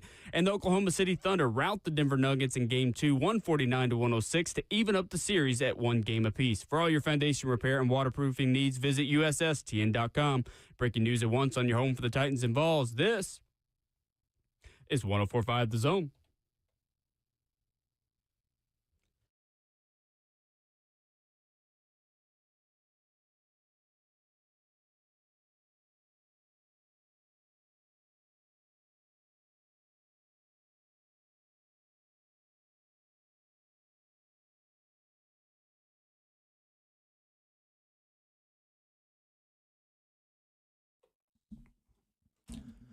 RKW, brewed by Scooters Coffee. That is locally owned Scooters Coffee near you in Rivergate, Smyrna, Brentwood, White House, or Mount Juliet. Amazing people, amazing drinks, amazingly fast. We transition to the second half of the show.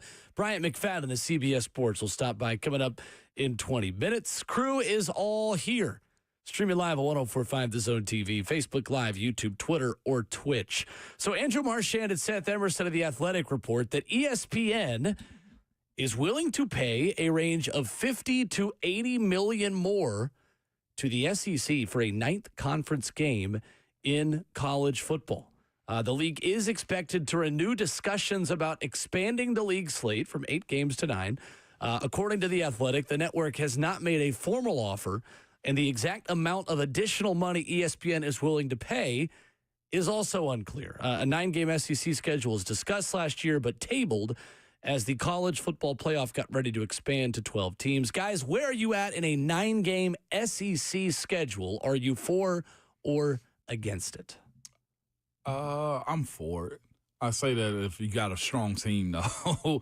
That's the only other part is you got to go through that gauntlet. And then I'm for it if you get the 4 teams in. I think that does mean a lot. If that's a part of it, too, with this new restructuring of the college football playoffs.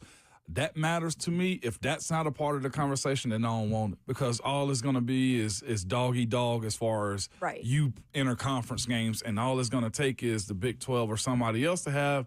I mean, Wake Forest have a good season, Illinois, Indiana have a good season again, and then you knock out that many SEC teams. So if there's a benefit to it, yeah, I'm all for it. If we're not getting the 4 games, and it makes no sense to me at that point. Yeah, because that's the thing that's tough about then adding one more SEC team, because most of the time it is such a strong conference. And I know sometimes at the bottom, it's not the best, but you're kind of rolling the dice too, unless there's some sort of structure to, what that team is or who that team is every year. You can't really do that.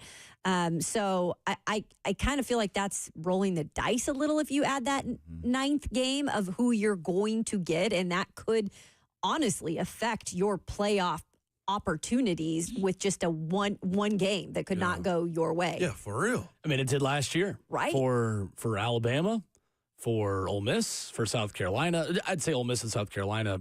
It was more 1 game. For Alabama, it was 2 between losing to Vanderbilt and losing to Oklahoma at the end of the season. I don't think last year is the best reasoning for the SEC to go to 9.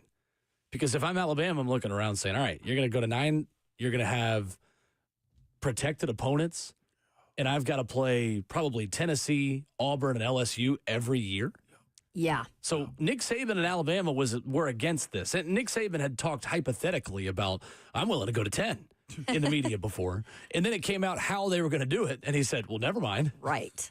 If those are my 3 protected rivals, if I've got to play Tennessee, Auburn, and LSU every year, I'm good. Yep. How does that help me? And we've gotten to a point in college football where this is the downside of expanded conferences, is the ability to have an Indiana-like schedule or an Oklahoma/Florida-like schedule in any given year in any given conference.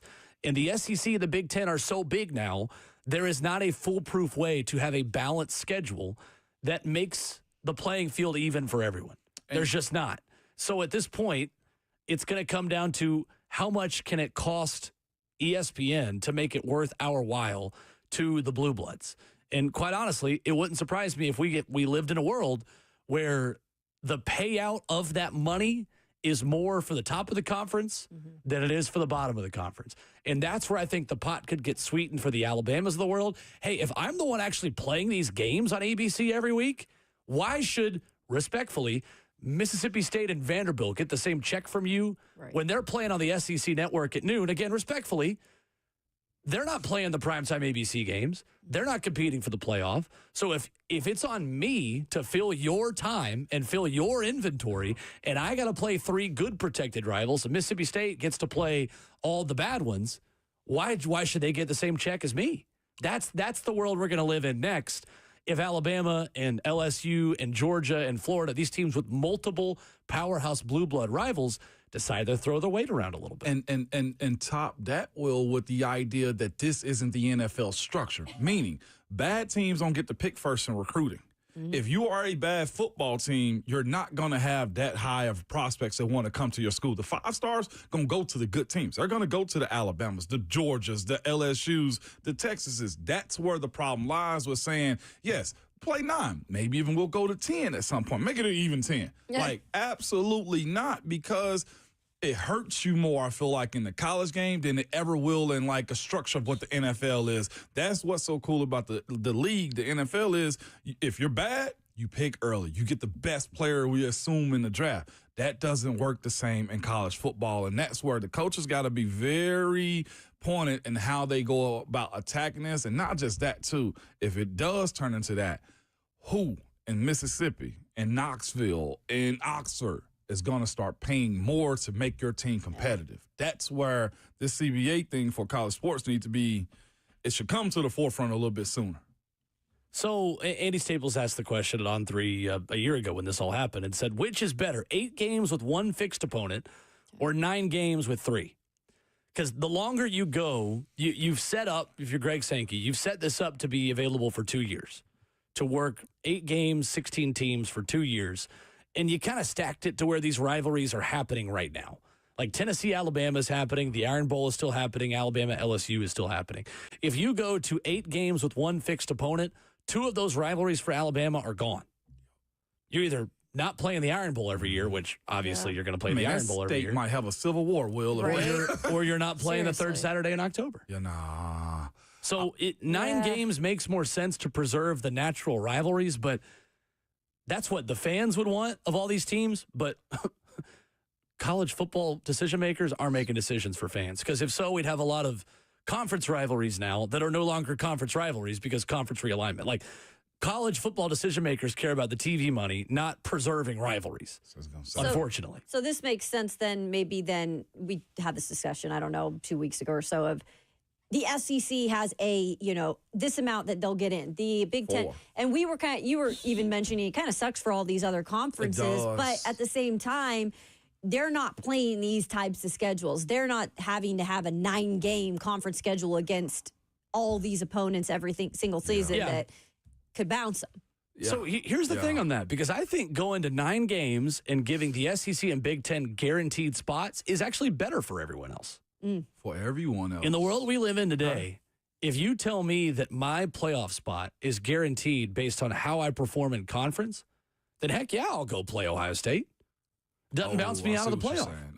It makes it easier I'll go play Clemson. Michigan State. Yeah. Okay. I honestly think that's the way you bring back the importance of every non-conference game, and you encourage teams to schedule good out-of-conference opponents that can affect your seeding or your buys at the end of the day. Right. Like, if I know I can go play a home-and-home with let's pick if I can go to the big house one year and they come back to us. Ooh, I Yeah. So the risk is mitigated because if I lose in the big house, okay, that has nothing to do with my playoff fate. Essentially, it doesn't. But it will affect seeding. Sure. Because if I go and lose there at the beginning of the season, probably doesn't really hurt my seeding.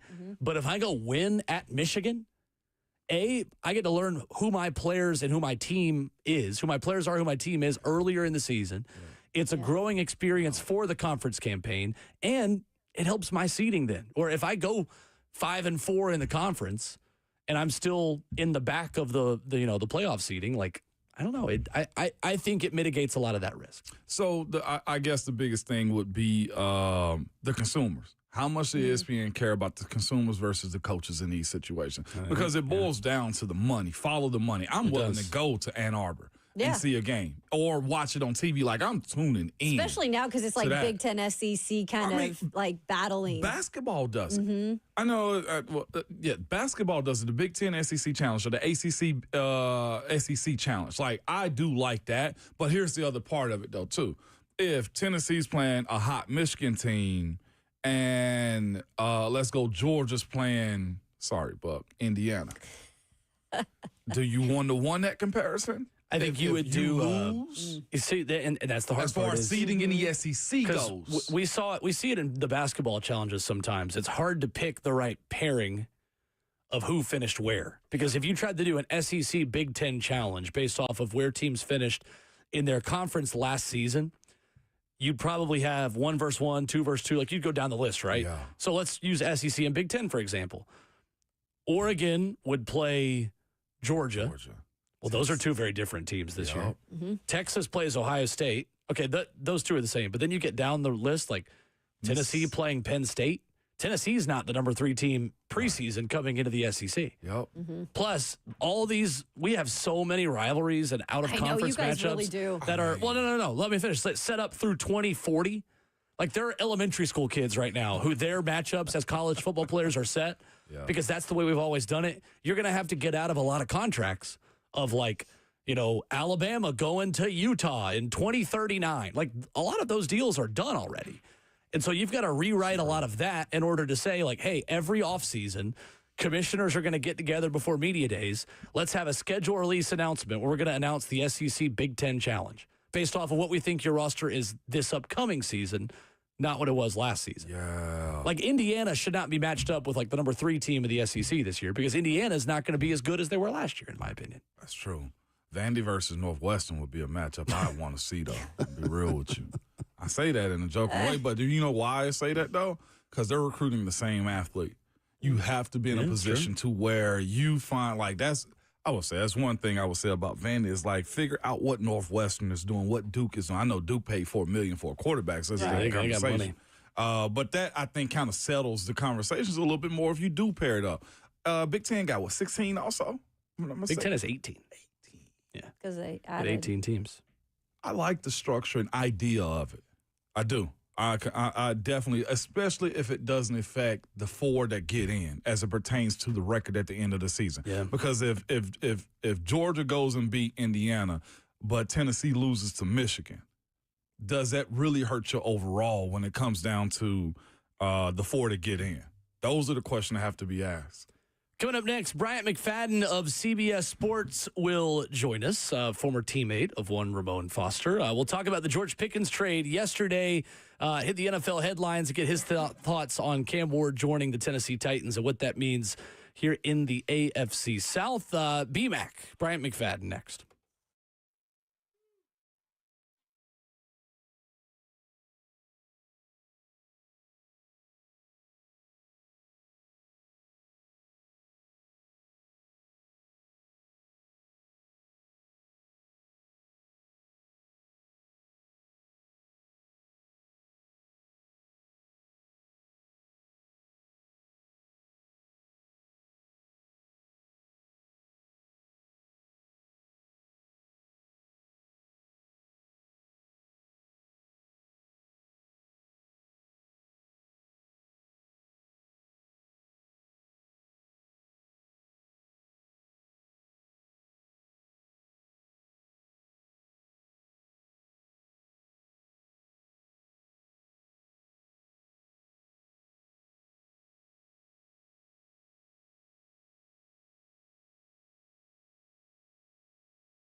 RKW on 104.5 The Zone continues. We are brewed up by Scooters Coffee, locally owned all around Middle Tennessee. Check them out. River Gate, Smyrna, Brentwood, White House, or Mount Juliet. Ramon Foster, Kayla Anderson, Will Bowling, joined by our good friend and former Pittsburgh Steeler teammate of Ramon. He is Bryant McFadden, B-Mac of CBS Sports, kind enough to give us a few minutes. What's up, B-Mac? How are you? What's happening, everybody? I'm doing pretty good. Man, so the Titans have Cam Ward. The Titans have New Hope. That's what we sell in the NFL draft, as you know, B-Mac. How optimistic are you about the Cam Ward era hitting the ground running here in the AFC South in 2025, B-Mac?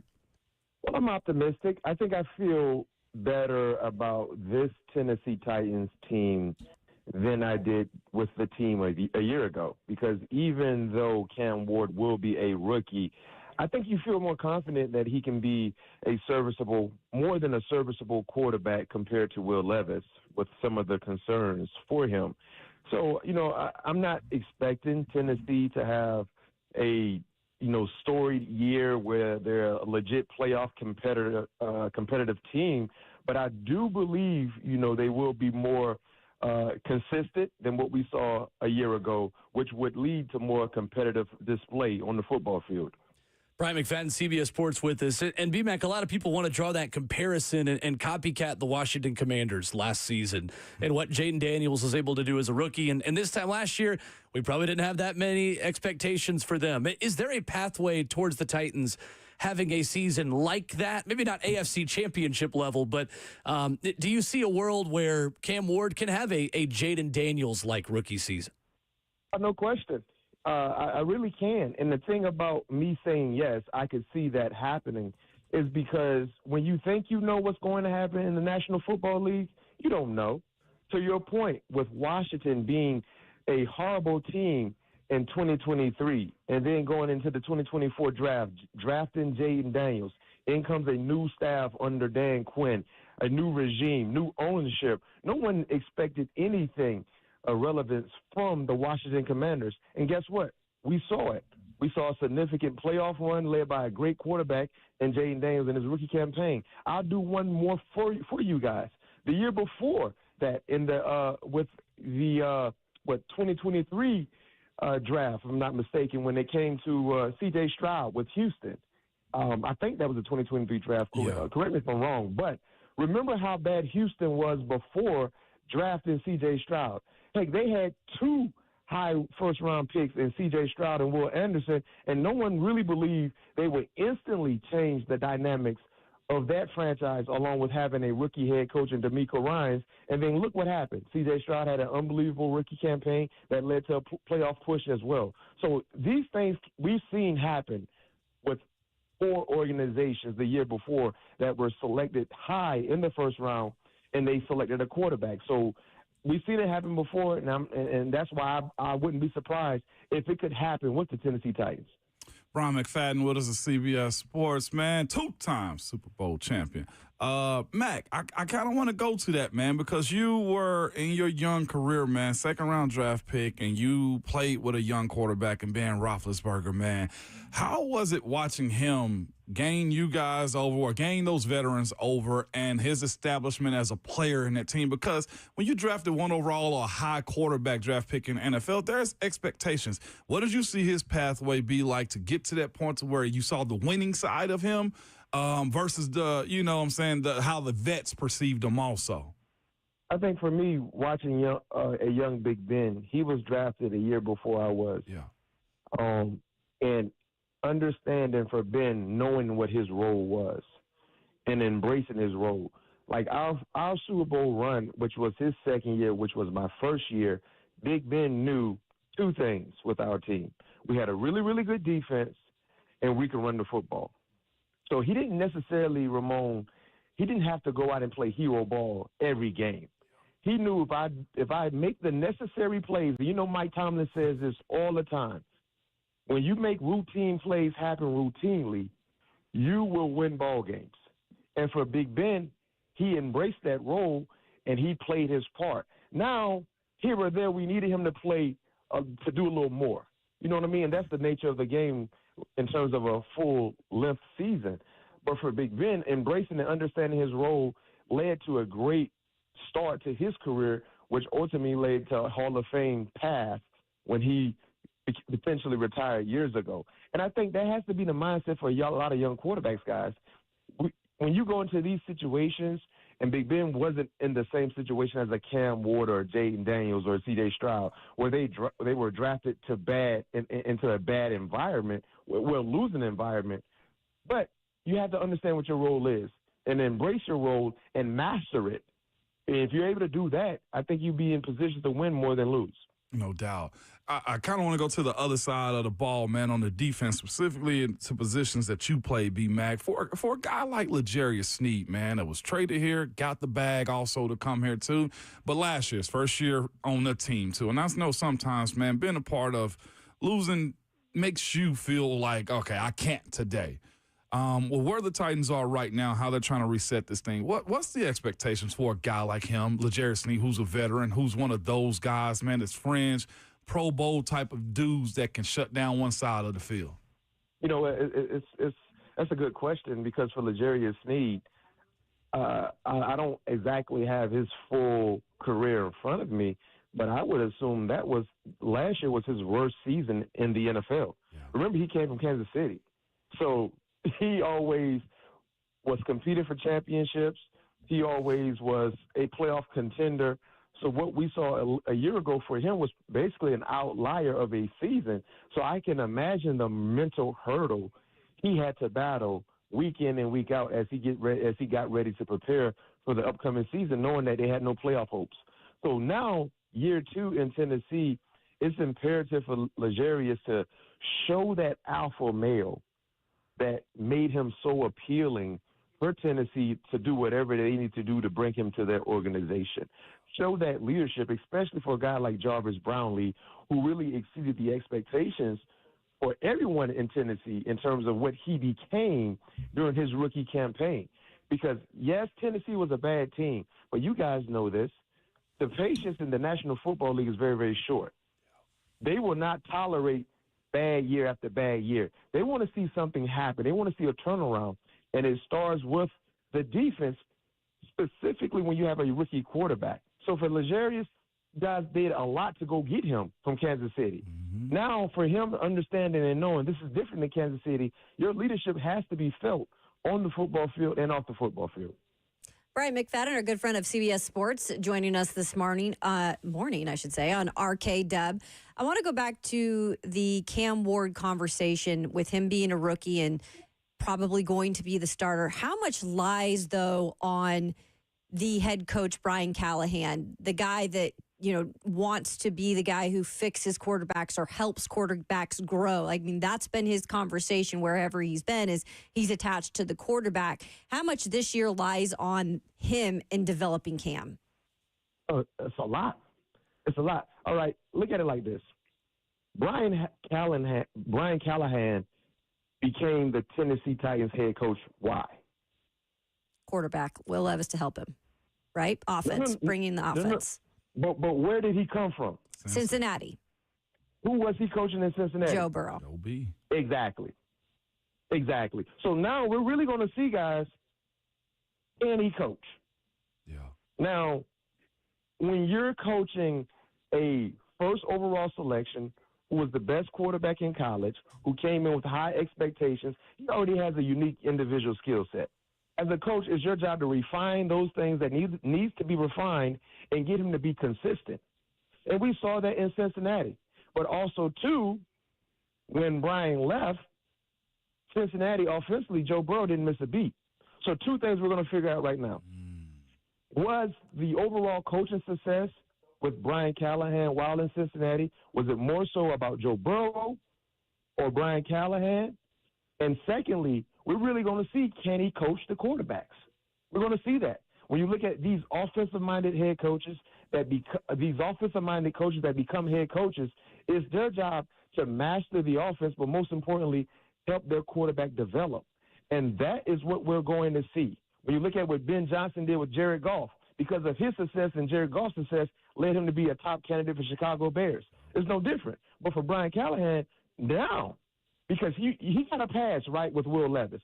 Well, he didn't draft Will Levis. He didn't do this due diligence and bringing Will Levis into the organization. It didn't work out. Well, that's a pass.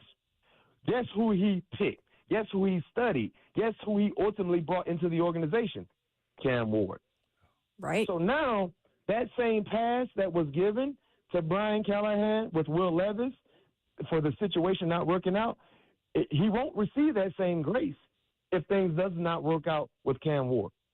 How big will some of these young wide receivers that they drafted this year, whether it be Chimere Dike or an Alec Ayumanner, how big can they be to the success of Cam Ward year one? Since you've got a couple veterans, but I think they're trying to build also that connection for the future.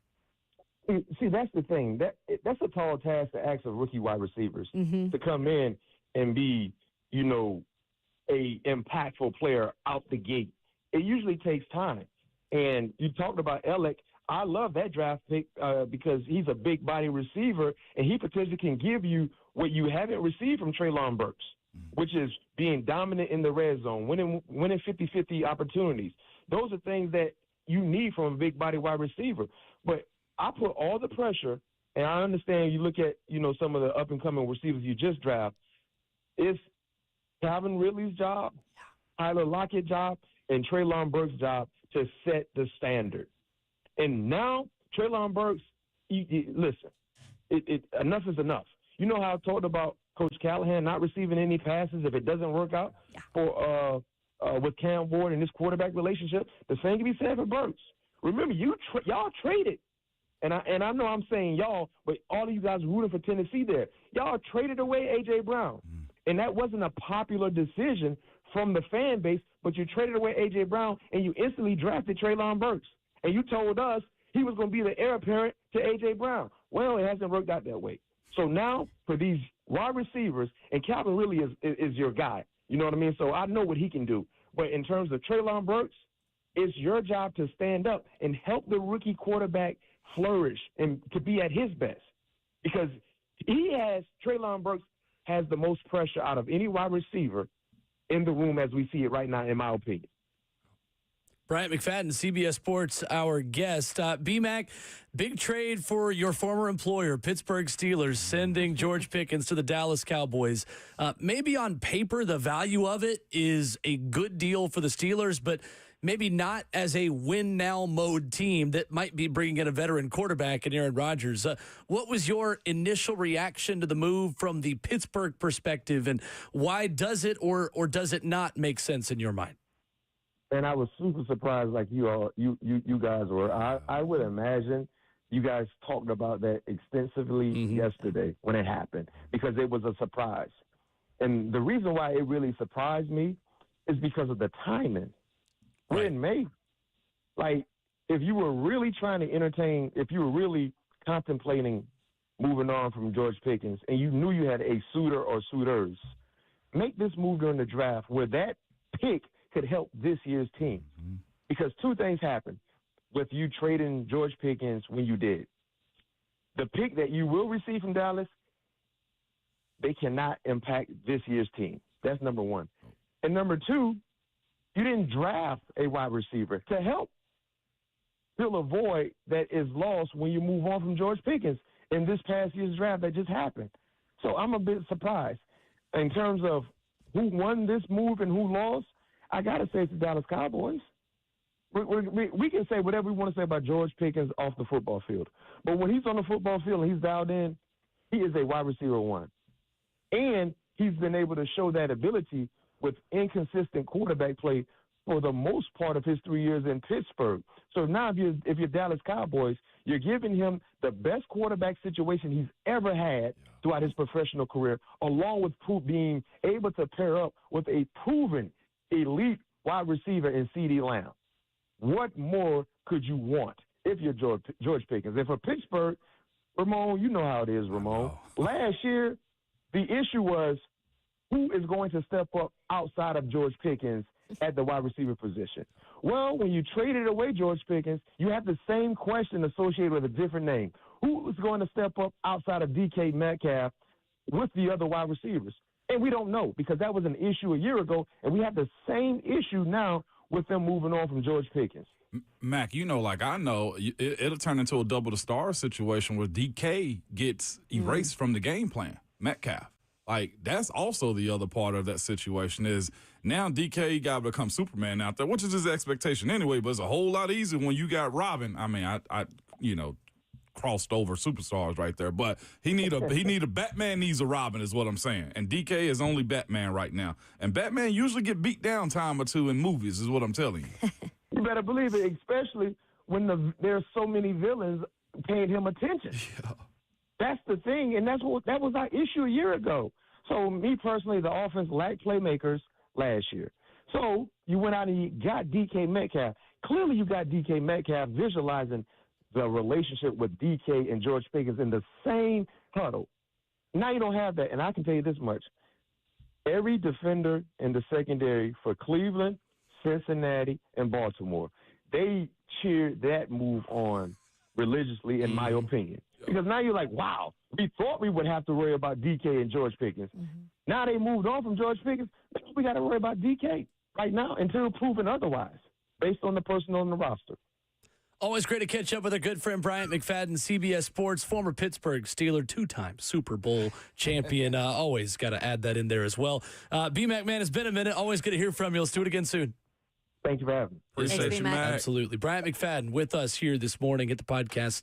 As always, if you missed any of that conversation. Yeah, that was a good little tidbit right there. Like the secondary on the opposing team is looking. You want that. I love that about the in-division, I guess, positioning, chess moves that you make. Yeah. I had to look back at this past draft for the AFC South and see who did what to combat the other team. And Indy, rushers, get after the quarterback. For sure. Yeah. Sorry, I didn't mean to cut you off. No, I feel like we as a show have zigged while everyone else is zagging because nationally, anytime the Cowboys do anything, it's how does this affect the Cowboys? And considering we have an 11-year vet for the Pittsburgh Steelers on this show, we've been more, how does this affect the Steelers? And as we should. So, anyway, if you want to talk about the Cowboys, you know that the first take got you covered there. You got it. Plenty of us are get pretty annoyed with those conversations. Coming up, Cameron Wolf dropped a little nugget last week on NFL Network about the plan for Cam Ward. That's been a lot of the discussion this morning. The plan for Cam moving forward into rookie minicamp, moving forward into his first practices in a Titans uniform, albeit a practice uniform. We'll hear from Cameron Wolf, NFL Network, coming up next.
RKW 104.5 The Zone, brewed by Scooters Coffee, locally owned everywhere in Middle Tennessee. Rivergate, Smyrna, Brentwood, White House, and Mount Juliet. Hour 4, we'll reset the headlines as we always do for those of you sleeping in or popping us on YouTube when you get to work on 104.5 The Zone TV. We'll catch you up on what you missed coming up at 9 o'clock.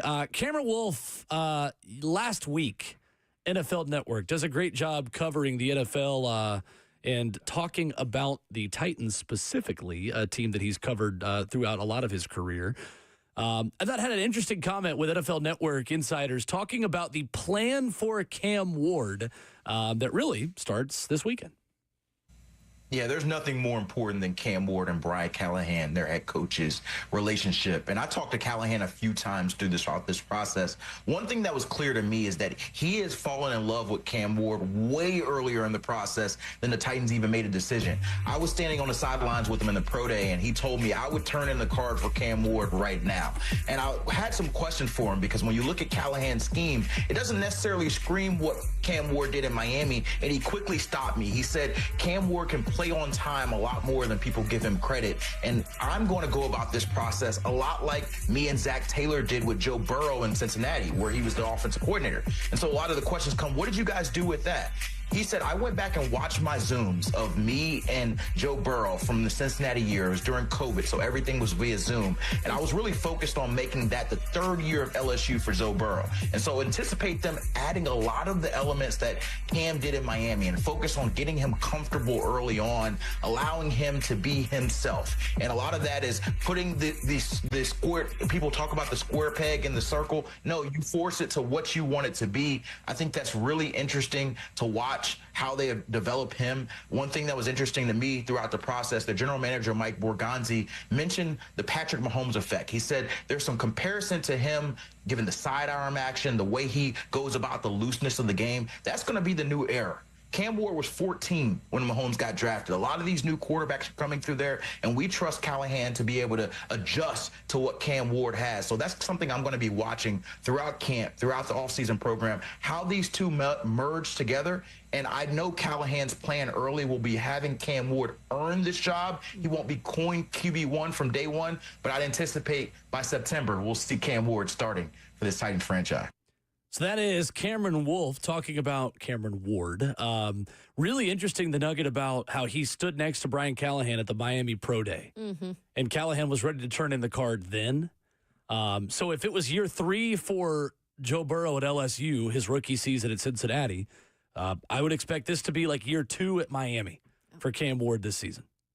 Yeah, I think so. And, we're also just coming off that conversation with Bryant McFadden, and he expressed the importance of these two, together in terms of Brian Callahan continuing to help the growth of Cameron Ward, because again, it's not going to be he's coming here day one and granted everything. I mean, he has to earn a lot of it. We had the conversation about things that Cam Ward likes as a quarterback. That will be incorporated at some point because Cam Ward's got to be Cam Ward, but there are the base of things that need to be laid out by Brian Callahan.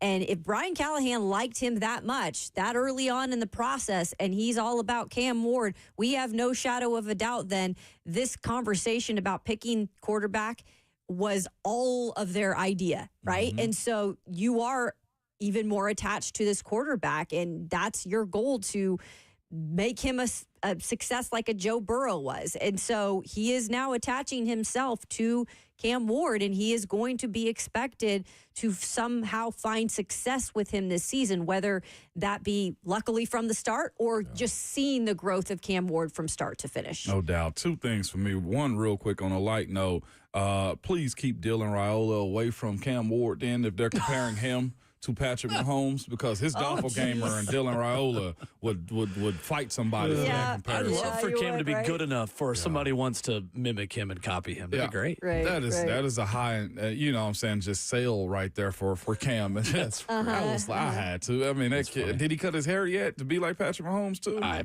couldn't. We'll see. About to fall. But the other thing is, I really want this to work for the sake of Brian Callahan, because hearing that conversation, when you got your guy, ain't no other way around that. But it almost sounds like the boyfriend that loves really hard. You know what I'm saying? Like, don't tell her you love her. Wait a year before you say you love her, please. Because, and I understand the weight of this, too, is you want this to be good because then you show who you are as a coach. You show all your magic that you have as a play caller, as a developer. Like, Joe Burrow still is in Cincinnati. This is your baby, Brian Callahan. And I just hope that he takes it slow. Like, go to the movies first. Take him on a date. You know, don't go to McDonald's. Don't start with dinner. Just get coffee or drinks first. Right. Yeah, you know what I'm saying? Because there's a process to get to where you think this is going to go. And what you don't want to do is what I think happened a little bit of last year. Is trusting them with your Ferrari, and then we in the shop, you know what I'm saying, 13 times last year. Yeah. I don't know. I think I'd push back on that a little bit because if you didn't believe enough in Cam Ward to pick him number one, there shouldn't be like this long, drawn-out, slow process. Like, if you believed in him enough to take him number one overall, I think you start building everything for him immediately. Because Cam Ward and Will Levis aren't the same level of prospect. That's true, but what I would say is the trust of getting to that point to where you allow him to do his own thing is where I'm at. Like, don't throw the entire book at him just yet. You still got to walk him. This is still the NFL. Before you drove to school, your parents walk you to the bus first. Is what I'm saying. We'll drive concept. Yeah. We'll draw up things for you, but let's still make sure we're on the primary or secondary before we're scrambling out and throwing it 50 yards down the field. I promise I'm gonna let you do that. I get what you mean. That's what I mean by it. More like, because he said I'd turn it in right now. Don't tell him that. Right. Like, they're going to take advantage of that. You know what I'm saying? So that's just my part of it. And I think he'll handle it a whole lot better this time around. I think he probably learned a lot. And look, nobody's career is perfect, whether you be a player or a coach. He learned a lot about, things that he thought he could do with a guy like Will Levis or a new quarterback like Will Levis that was night and day different from a Joe Burrow. Like, every situation's so different. So I think the biggest thing I hope, and I'm pretty sure because he's a smart, offensive-minded guy, is that Callie learned a lot last year from how they went about things and found out enough about how different quarterbacks truly are. Yeah, no doubt. It's fair. I think it's exciting. And again, we put out the tweet from Justin Graver, Titans film room, who does a great job. And he's been a part of the psych ward from the beginning, which is what he and others are calling themselves who are Cam Ward fans, which is great. That there are a lot of vertical passing concepts that I think you'll see implemented by Brian in this Titans system. And there was one play specifically that Cam mentioned in a lot of the interviews that Brian's confirmed. Like, yeah, we put it in for him. We got him. And he mentioned on 3HL, Cam likes to go window shopping. And when you've got a single high safety and you've got 4 vertical routes and that safety has got to make a decision, which side of the field am I playing on here to try to take away in the slot? Cam has the ability from the 10 to 20-yard range over the middle of the field between the hash marks to gun it. And when he can play on time in that context, he is as good as it gets over the last couple of years of NFL draft prospects. But you want to keep him within that process before you allow him to run out of the pocket and scramble out and roll left and throw back right in the back of the end zone like he did at Jacoby George at times at Miami. He's going to have to work his way up to that part. And then the other part with the comparison side of it, too, is Patrick Mahomes had a whole year of dicing up his practice squad guys and the scout teams before he got the keys to it. It's the only reason I bring up the process. And Patrick, too, even within, between winning Super Bowls, had to also learn to take what the defense gives him. Yeah, buddy. Like, even when he was making the big plays, it's not that long ago the Titans held Patrick Mahomes and the Chiefs to no touchdowns in this stadium, and we're all doing the tomahawk chop as Chiefs fans head to the exits after putting up 3 points. Right. Like, that was in the middle of Mahomes having to learn, all right, I got to let the game come to me. And he might end up being the greatest to ever do it by the end of his career. And he's had ups and downs within his NFL career. It's not a straight line process of once you learn it, you'll never make that mistake again. There's going to be ups and downs to this. It's different too because Andy Reid had also been doing it for a long time. That part. And Andy got fired and revamped himself too. So it's a process. We'll catch you up on what you've missed if you have slept in this morning. Coming up, Mike Borgonzi talking about what he hopes to see from rookie minicamp, including from quarterback Cam Ward. Rookie minicamp There you go. Not my best, not my worst. We'll do that next. And Aditi Kinkhabwala joining us at 9:20. She was a big part of CBS's coverage of the NFL draft in Green Bay at the Combine, all of those things. We'll talk with her coming up at 9:20 as well as Hour 4 begins next.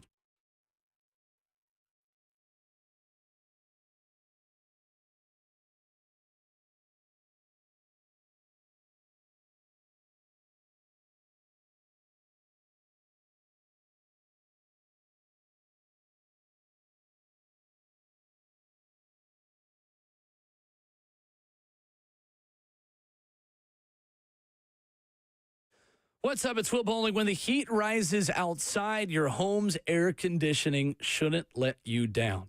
The Lee Company team is here to help keep you cool and keep your system running at its best with award-winning AC services. If you have spent any time in Middle Tennessee, you know that sometimes we get all 4 seasons in a week. It means you got to stay ahead of whatever Mother Nature is throwing at you here in Middle Tennessee.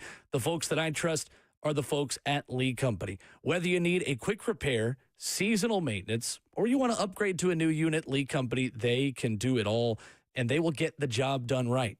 They're available 24/7, so schedule your visit today online at leecompany.com. That's online at leecompany.com. They've got over 80 years of experience. When you put the folks at Lee Company on your team, you are getting the very best players on your team. 14 community locations throughout Tennessee, Kentucky, and Alabama. Give them a call, 615-567-1000, or check them out online at leecompany.com. That's Lee Company, all you need.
It is 9:01 from the 104.5 The Zone studios. Good morning. I'm Justin Hawkins. A plan to get college athletics back on track may be on its way. College game day analyst and former Alabama head coach Nick Saban is expected to co-chair President Donald Trump's Commission on College Sports, per The Athletic. The purpose of the commission is to examine the unwieldy landscape that college sports has become, including the frequency of player movement in the transfer portal and more. In other college football news, an NCAA football veteran is walking away from the game.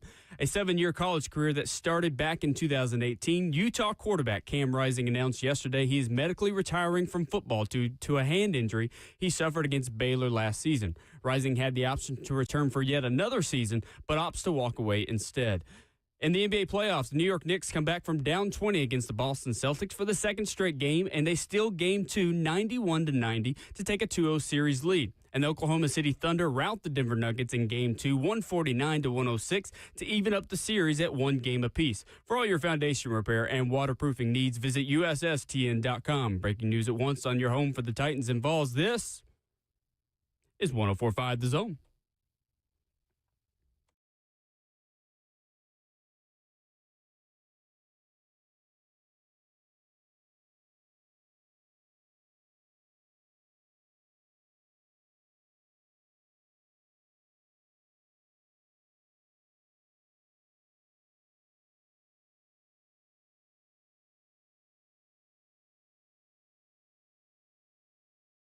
RKW brewed by Scooters Coffee on 104.5 The Zone, transitioning into the fourth and final hour on this Friday, Junior.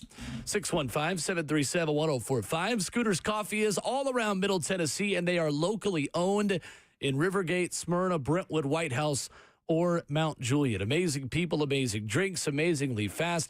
Depending on what day you go, there's a different flavored coffee of the day, like flavored in the brew. Not overly sugary if you don't want to go that direction. You just get the flavor, the notes of caramel, the notes of vanilla. Maybe you do like the sugary coffee. They can do that. Maybe you're just a hot chocolate person like our friend Ron Slay, who joins us on Fridays. They have got that for you as well. Check them out. Get the app, and you will certainly come back and thank us later. We have had a lot of the RKW community hit us back up, be like, y'all aren't joking. Right. This place is awesome. It is good. It's always fun when we're involved with sponsors and people that we use their products, we use their things. Every time I'm driving and I see a Scooters, I always scoot on by. They're fantastic. I'm a bigger morning roast coffee guy, breakfast blend, than I am the Caramelicious now. I love breakfast blend is good. The breakfast blend. It's yeah, excellent. I do. They've got a thoroughly enjoy. ton of different types too. That's the other thing. I think they have one that fits all. Yeah, 100%. You know? I'm with it. I love it. Mike Borgonzi. Delicious. Ooh, the cinnamon roll? Yeah. Yeah. By the way, our kinfolk down there at 92Q was just like, hey, y'all got all this coffee. Yeah. Y'all need to tell them bring some more cinnamon rolls in. Right? We could probably make that happen. I'll put an order in, Crystal. I got you. We'll probably make that happen. They were good, though. Mike Borgonzi was on the show yesterday. We asked him, and we talked about this morning as we catch you up on what you may have missed through the first 3 hours. Asked him about what he hopes to see from Cam Ward and the rookies this upcoming weekend. Rookie minicamp happening Friday and Saturday, and the GM had this to say. You know, I think Brian has a great plan in place, and really just for Cam, just getting in and out of the huddle right now, right? and spitting out the play call and getting guys lined up. And as we go, there'll be more put on their plate. But really just getting down to the basics here, especially, this weekend, and then get acclimated with the veterans here next week as well. But, really for us this weekend is really just an onboarding process for us and really just to learn the playbook on both sides of the ball for these guys and special teams, really just to get the mental part of the game down first before they can start moving full speed. That is Mike Borgonzi on the show yesterday. If you missed any of that, you can check it out on the Ramon, Kayla, and Will podcast. And hearing Borgonzi speak right there, like the last conversation we just had, it sounds like what the expectation or their I guess, direction they want for Coach Brian Callahan to have. Hey, make sure you get the basics. Mm-hmm. Make sure you understand what the handoff is and the footwork, et cetera, when it comes down to the simple stuff, and then just build upon that. Not that they got to direct him in any kind of way, but that's the expectation is don't have him asking questions that should have been installed on day one. That is the process, I think. And, of course, the eccentric stuff that you're expecting Cam to do, I mean, you can't change that. That's just who he is for the most part. But handoff, got to live with it a little bit. Yeah, got to live with it a little bit. And I would think part of it, turning to you because you've done these rookie camps and the introduction to the organization, like this is the first time they're all here together. Yeah. And they are interacting a little bit as the veterans are making their way out for a second and these rookies come in. I think it's just a time, too, just for a lot of these guys to catch their breath and be introduced to the facility and, all the people that are in the facility. There's a lot coming at you, I would assume, in your first 3 days here. Yeah, it is. Heck yeah, it is. It's familiarity with your teammates. One, the other part is, too, walking in any locker, walking in any new business space, just don't do too much. Just be cool. Get comfortable more than anything. As always, the saying, be seen, not heard. There'll be a lot of that over the next couple of days, man, especially when the rookies are there. I think for the most part, the vets will be there. They have been there also, but it's usually separate. I know when they started doing more of the rookies training camp stuff, the vets were pretty much told, yeah, you guys are out of town for this week. So by today, most of the vets were gone, and it's solely just the rookies that are in town for a day like today. Justin mentioned it in the update at the top of the hour. Nick Saban is expected to co-chair a presidential commission on college sports. We got this yesterday. On Three's Pete Nakos confirming the story. The other co-chair is a big Texas Tech NIL collective founder, Cody Campbell, who sold his oil and natural gas company, Double Eagle, for $4.1 billion. Wow. He is the guy behind Texas Tech's big roster, revamp influx this season in the transfer portal. Are you optimistic that a presidential commission and Nick Saban and all of these people can create meaningful change within college football? Does this move the needle for you as of today? A little bit. I would say incorporate the players, but that's my NFL union side coming out. Like, what do the players want in these situations right here? I would also ask that they do reach out to some former players and say, hey, recent ones and also older guys, and say, how do you guys want this thing to look and why? Decisions like this being based solely from one side, booster/coach, usually leaves the players somewhat out. Right, and that's why I feel like it should almost be a collective, and not 20 people on this. I say a max 6 folks that you can trust and believe that the curation of the sport and how they need to move forward is a part of it. My initial answer to all of that is to say, yeah, I like the idea of it. Because they're taking a step to do something. And Nick Saban, love him or hate him, the man is one of the best to do it in college football. He is the best right now to do it in college football. And you can say a big reason why he got out the time that he did is he didn't want to deal with the uncertainties, I think, of NIL. I think he's supportive of NIL, and we know the relationships he has to this day with his former players. So I actually like the involvement of Nick Saban, too. I think he's a very smart man. I think he loves the freaking game of college football, and he wants it to be the best it can be. And I think he'll be fair in terms of how he wants to go about it, too. But, yeah, the players, I agree with you, Moan, on that. Yeah, there has to be some input on all. That's the best way to do it. That's the reason the NCAA is where they are right now. There are not a lot of people managing college football who have college football's best interests at heart, the sport's best interests. Yep. There are a lot of conflicting factors and people put in positions of leadership who did not earn those positions of leadership, who were put there through the bureaucratic process of making their way up through the NCAA, who have not coached it and who have not played in it.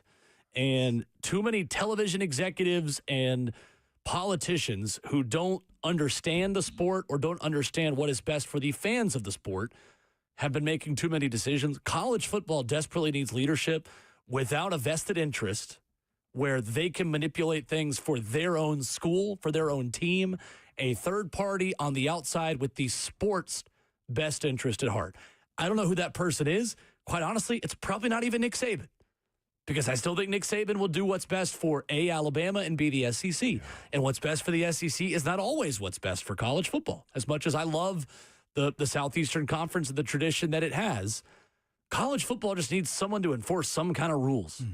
some kind of rules. And the NCAA losing that authority in courts has opened up a Pandora's box of a vacuum of leadership. And somebody's got to get it back. If this is the first step towards doing that, great. I will always believe it until I see it with all of these things. And I think the next step in the process is the antitrust exemption for the NCAA to get their authority back, to say, all right, you can enforce rules that can't be challenged in court. That is the next ball that's got to drop once the House settlement hits. And, we're talking about all these things as, as knowns and not unknowns. There's just too many unknowns in the sport right now. This doesn't move the needle for me a ton, to be honest with you. I was still talking to somebody 2 days ago out of Knoxville who's on a board up there, and that's the exact same conversation they had. The NCAA can't do anything because, okay, I'll just sue you. I'll just sue you, right? I'll just sue you. And that is like the freedom, the pay that the guys are getting, I'm with that. But the structure of how it's being operated right now, nobody, I think, envisioned this being the case. It's very advantageous if you're one of those guys right now.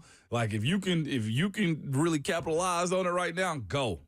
Because I have a feeling, to your point, the people who are making those decisions, what is Nick Saban, 70 plus right now, right? Something like that. And his friends that he's probably speaking on the behalf of that want the game a certain type of way don't have the interest or the ear that the current players and game have right now, too. And what you don't want is to go total opposite of where it's at. There's a middle ground to be had, to your point, Will. Like, if it is Nick Saban, I know Nick Saban has the biggest voice, but you're right. As far as his ability to be very pro-Bama, pro-SEC, kind of put some other conferences on the outside looking in, and that to me is where I feel like they've gotten to now. You got to bring it back in. And we don't need a booster as the co-chair of this. It's just like the college football committee selection. It's a selection committee, right? There's always questions of, well, where's that person coming from? Like, you don't want that to be the case. We don't need sitting ADs to be a part of this either. We need people with no vested interest in their school having a say. Also, but they got to know. They got to know the landscape. They got to be aware though of what They have to have some interest in it. Yep, that's what's hard. It needs to be a big board discussion with a small group, a smaller group making the decision. Because what we're not talking about is the nightmares that this has created. There's a lot of kids that's in that portal never get a college education moving forward. Yeah. Coming up, Aditi Kinkhabwala of CBS Sports will join us. The insider perspective on Cam Ward and Brian Callahan with the Titans, the NFL headlines from one of our favorites coming up next. Two Rivers Ford announces employee pricing for everyone. Every tradesman, every dad, every rising star. You pay what we pay. Two Rivers Ford. Locally owned. American made. It's Ramon Foster, Hiller Plumbing, Heating, Cooling, and Electrical. Good people, man. They have been around and here since 1990, man. They're family owned and operated, too. One of the best things they do, man, is take care of their customers on every single job. Their motto is, happy you'll be, or the service is free. And they mean that, man. If a customer isn't pleased with the work performed, they will make it right. I didn't have a bad situation, nothing like that. It was something they forgot. Guess what? They packed up and brought it right back to my house, fixed it, cleaned it, everything that you need, man. They are very professional about what they do in and around your home. One of the cool things they do is offer you true transparency pricing. What this means is this. Every part of the job is lined up front, so homeowners can easily understand what they're paying for and why. There will be no hidden fees, no added costs, no surprises when you get your bill. What you ask for is what you get, and it's done right. All right. To book with Hiller or simply learn more about them, visit happyhiller.com.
RKW, Ramon, Kayla, and Will is fueled by Scooters Coffee, a 104.5 The Zone. Visit a locally owned location near you in Rivergate, Smyrna, Brentwood, White House, or Mount Juliet. Ramon Foster, Kayla Anderson, Will Bowling, joined by our very good friend Aditi Kinkhabwala of CBS Sports here on the show. Aditi, what's going on? How are you? Good morning. I'm great. The weather is finally kind of sort of turning here in Pittsburgh. We've gotten past some brutal storms. Yeah. I saw tornadoes up there. We did microbursts. I don't know what exactly it was, Ramon, but my kids weren't in school for 5 days. So that's kind of the headline. I mean, that's pretty selfish, right? We had a lot of down trees, a lot of down power wires. I have friends who were without electricity for a week.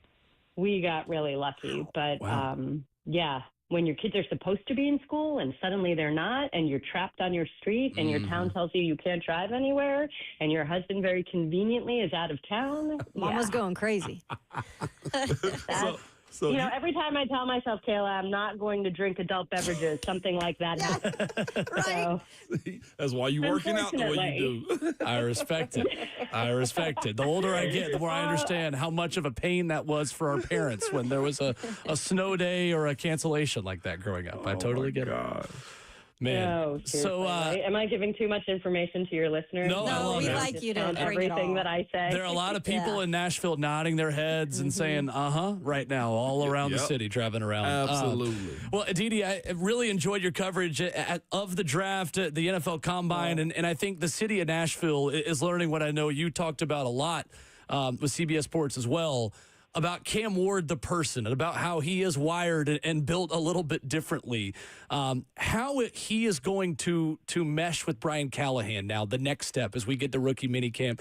Aditi, from your conversations with him, just from getting to know Brian over the years as well, how's this all going to work? How is Cam Ward going to be successful here in Nashville? I do feel like they're a really good personality fit. And it's funny because I talked to Cam about this a little bit sort of off camera. They both have, it sounds almost trite, but an intellectual focus. The way that they look at the game, their hunger for using their brains to figure out what's happening and not just physical skills, I think will match each other really well. Cam Ward's got an unbelievable work ethic. Not to say that anybody else doesn't, but clearly this is someone who is very driven. And he's also someone who's really interested and eager for coaching. When you think about this, and I'm sure in Nashville you've talked about this a lot, but in high school he played in an offense where he barely threw the ball 8 times a game. Then he went to the University of the Incarnate Word, and if he told me he learned how to be a gunslinger, and then he goes out to the state of Washington, and he told me that that's where he really learned it was important to get to know guys, to get to know teammates, to understand people on a personal level, and that's where he learned how important it is to be a leader. And then you come to Miami, and finally you have some talent around you. There's a spotlight on you. There's a bigger stage, and he excelled there. And I had said to him that I had talked to a longtime offensive coordinator before the draft who said, you haven't even really scratched the surface of Cam Ward's potential yet. And he said, that's absolutely true. And so I think that that's exciting. I think that you're going to a coach who's had a lot of experience developing and working with quarterbacks at all different levels, whether it's a Peyton Manning who's fine-tuning things at the end of his career, but still hungry, obviously, to learn to play in a different way when he doesn't have all the skills that he maybe had 10 years prior, to a Joe Burrow who is a rookie. You know, he's kind of run that gamut, and I think it's exciting that Cam Ward recognizes that and wants that. And I'll give you one other little thing. Number one rule of journalism is you never ask a 2-part question because it confuses people and they won't answer both parts. I asked Cam Ward a 3-part question, and he answered all 3 parts without hesitating, without saying, remind me again, or what do you mean? And he didn't even hesitate. So right there, he earned major points from me. That's awesome. I know that is such a good. I've actually had that issue too, Aditi, where I've asked a 2-parter. I'm like, why the heck did I just do that? So right? it's good to know, though. It could have made me look stupid. did. Right, You could have right. been like, wait, and what was the first part, or what did you mean? And nope, just went right with me. Our good friend Aditi Kinkhabwala, she's joining us this morning on RKW.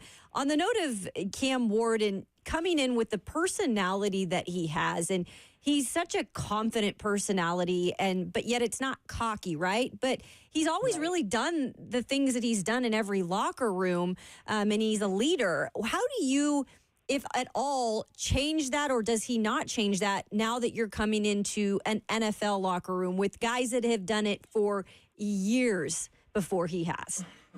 You know, I think that what people always respond to, whether you're a journalist in a locker room or a teammate in a locker room or a coach in a meeting room, I think it's authenticity.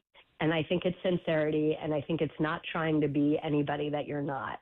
And so you're right. Cam Ward is not brash or braggadocious or about the hype or any of that, at least not in my experience with him thus far, which, let's be fair, is somewhat limited, but I like to pride myself on the way that I read people. And you get a sense from the start that, yes, just like you said, he's got a quiet confidence in himself, but he doesn't feel the need to try to be anybody that he's not. It was cute. I asked him on draft night, I said, have you heard from any of your teammates yet? And he said the first one was Calvin Ridley. And I was like, and was he asking for the ball? And he said, of course he was, but I know that I'm going to get him the ball. And it was like, smart answer right there. And that's how you make friends. Right. And speaking of that, because that kind of leads me to my next question, you look at this wide receiver group right now for the Titans, and they've added a lot in, the draft. Obviously, they've got some guys that they've added. They've added a Tyler Lockett, but you've got a Calvin Ridley. Is it important for Cam Ward to establish his number one from day one, or does he let that happen organically? Yeah, I think that's you let that happen. And look at Josh Allen's success last year, right? The Bills moved on from Stephon Diggs from an obvious number one. And you know what it did? It made Josh Allen that much better. It made him that much faster of a decision maker. And that wide receiver room, or that offense as a whole, adopted the mentality of everybody eats. And so one week, this guy might be wide receiver one. The next week, this guy might be wide receiver one. The next week, it might be all about the running back. And that just, when a quarterback can truly go through his reads, go through his progressions, and not have to constantly worry about feeding one guy, keeping one guy's head in the game, making sure one guy is happy, dealing with one outside voice in the huddle, that just makes the entire offense better. So, and you know what? I love the addition of a guy like Tyler Lockett. And Ramon will tell you this, because I've said this for a good 10, 12 years. I think every locker room needs a guy who maybe has lost a little bit on his fastball, but is still the glue guy. It's still the guy that shows everybody how to be a professional. It's still the guy that shows up and kind of gets younger guys to gather around his locker, the one that can set a tone in a certain way. And Tyler Lockett's done it for a long time at a high level in a successful way, and he's not coming in there to be wide receiver one, but I still think there's a lot of value in having a guy like that in a locker room where you have a rookie quarterback. No doubt. Our good friend Aditi Kinkhabwala is with us this morning. Aditi, I want to switch gears just a little bit. You worked the AFC North and in Cleveland. How is Dylan Gabriel supposed to survive Shedeur Sanders? Be better. Yeah. I mean, that's it. Look, I think this is about merit at this point. It's not as if Shedeur Sanders is a first-round pick, and you saw Kevin Stefanski's face and Andrew Berry's face, okay, when that pick was made. And I appreciate that they tried to brush that off after, but nobody who watched the live announcement of that selection made you think, I mean, look, if they were in love with him and were going to do everything to prop him up to succeed, then he wouldn't have been taken in the fifth round. He would have been taken after Dylan Gabriel. Yeah. So this is now Shedeur Sanders' opportunity to say, okay, maybe my father didn't necessarily give me the best advice leading up to the draft. Maybe the hype doesn't quite match what people actually think of my skill set and my play. So am I going to go to work and prove everybody wrong? Or are these three other guys going to unequivocally prove that they're better than me? Yeah, it's and like I don't think you're obligated. You're a 5th-round pick.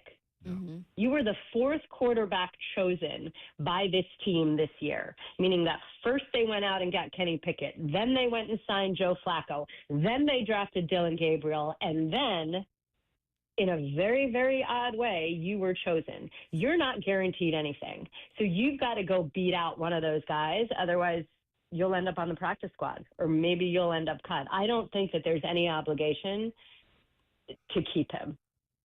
I mean, do you disagree? Like, do you think that I'm wrong on that? No, I don't think. Well, I'll say this. Other than the first 4 picks, I feel like on any NFL team, like nobody else is safe. Like you prove that you're worthy. Exactly. But to your point, Aditi, and I think you're right on this one. Like he got to go prove it. I look at his situation, and I guess the conversation would be, I feel like I'm going all around with this, but I feel like the conversation would be, most think Shedeur has a better talent than Dylan Gabriel, but will there be like an outside pressure to try to make this happen in Cleveland? Because the noise, like I have a feeling Cleveland is about to be celebrity central, is the way I look at it. Is that more valuable for the franchise, or do you look at the play and say, yeah, we'll just cut our teeth, however? Yeah, I think that they've had enough of the drama. And I think the interesting piece here is, when does a head coach stand up for what he believes is best? And if he's going to go down, will he at least go down his way? And I say that because a year ago, Ken Dorsey, as offensive coordinator, was forced on Kevin Stefanski. That was an abject disaster in every way. Play calling duties were, as much as Kevin may tell you that he gave them up, no, that's not the way it went. And at the end of the season, Kevin Stefanski seemed to finally say, okay, we tried it the other way. Now we're going back to my way. So will he, if he's thinking, he's got 2 Coach of the Year awards already. He's won a playoff game more recently than, I'm sorry, your Pittsburgh Steelers, Ramon. But who knows? This is the not-for-long league for coaches as well. So if he's going to go down, he better go down his way. And I don't think that this is a fan base that was particularly fired up about Shedeur Sanders either. Not after all the drama and the hype and the expectation and the noise with Deshaun Watson hasn't panned out. That wasn't a complete sentence, I'm sorry. But they've already lived this, like drama, hype, excitement. Oh my goodness, who is this? And then buzzkill. So they've already seen this show. Historically, every quarterback they've gotten has been that. From Johnny Manziel to Baker to Deshaun to Shedeur to... Yeah, I disagree on Baker, Ramon. Baker came in with a lot, Aditi.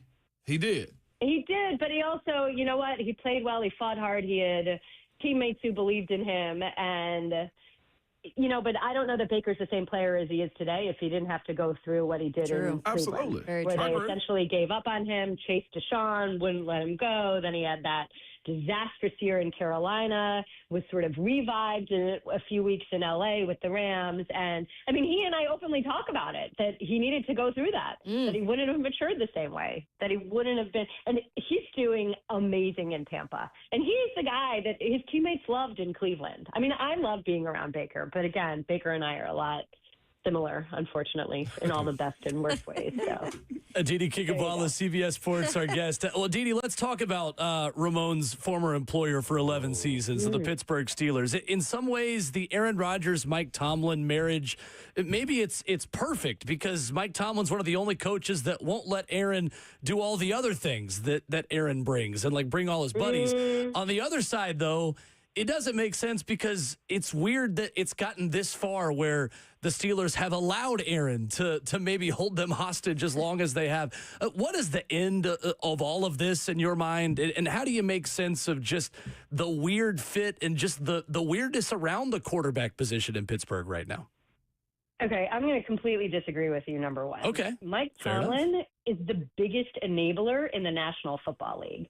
don't tell me that he's going to suddenly dial in Aaron Rodgers. Fair enough. If you had seen the entourages that Antonio Brown and that Russell Wilson, and I can go on, and Ramon, you can back me up on this one, and then even George Pickens getting away with every single thing that he's gotten away with, and I can keep running through that line of wide receivers. And no, that's not that. Actually, the piece about the Aaron Rodgers potential signing that intrigues me the most is that Aaron Rodgers is not going to feel any obligation or compunction to keep his mouth shut about the nonsense.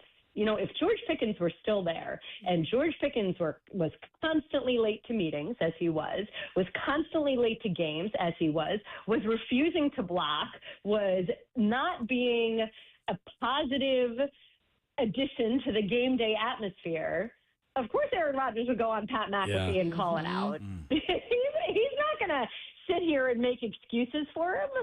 So I don't think that Aaron Rodgers is the guy that's going to sit here and play the diplomat and toe the line. And there are things that need to be called out in the Steelers locker room. There are major leadership issues.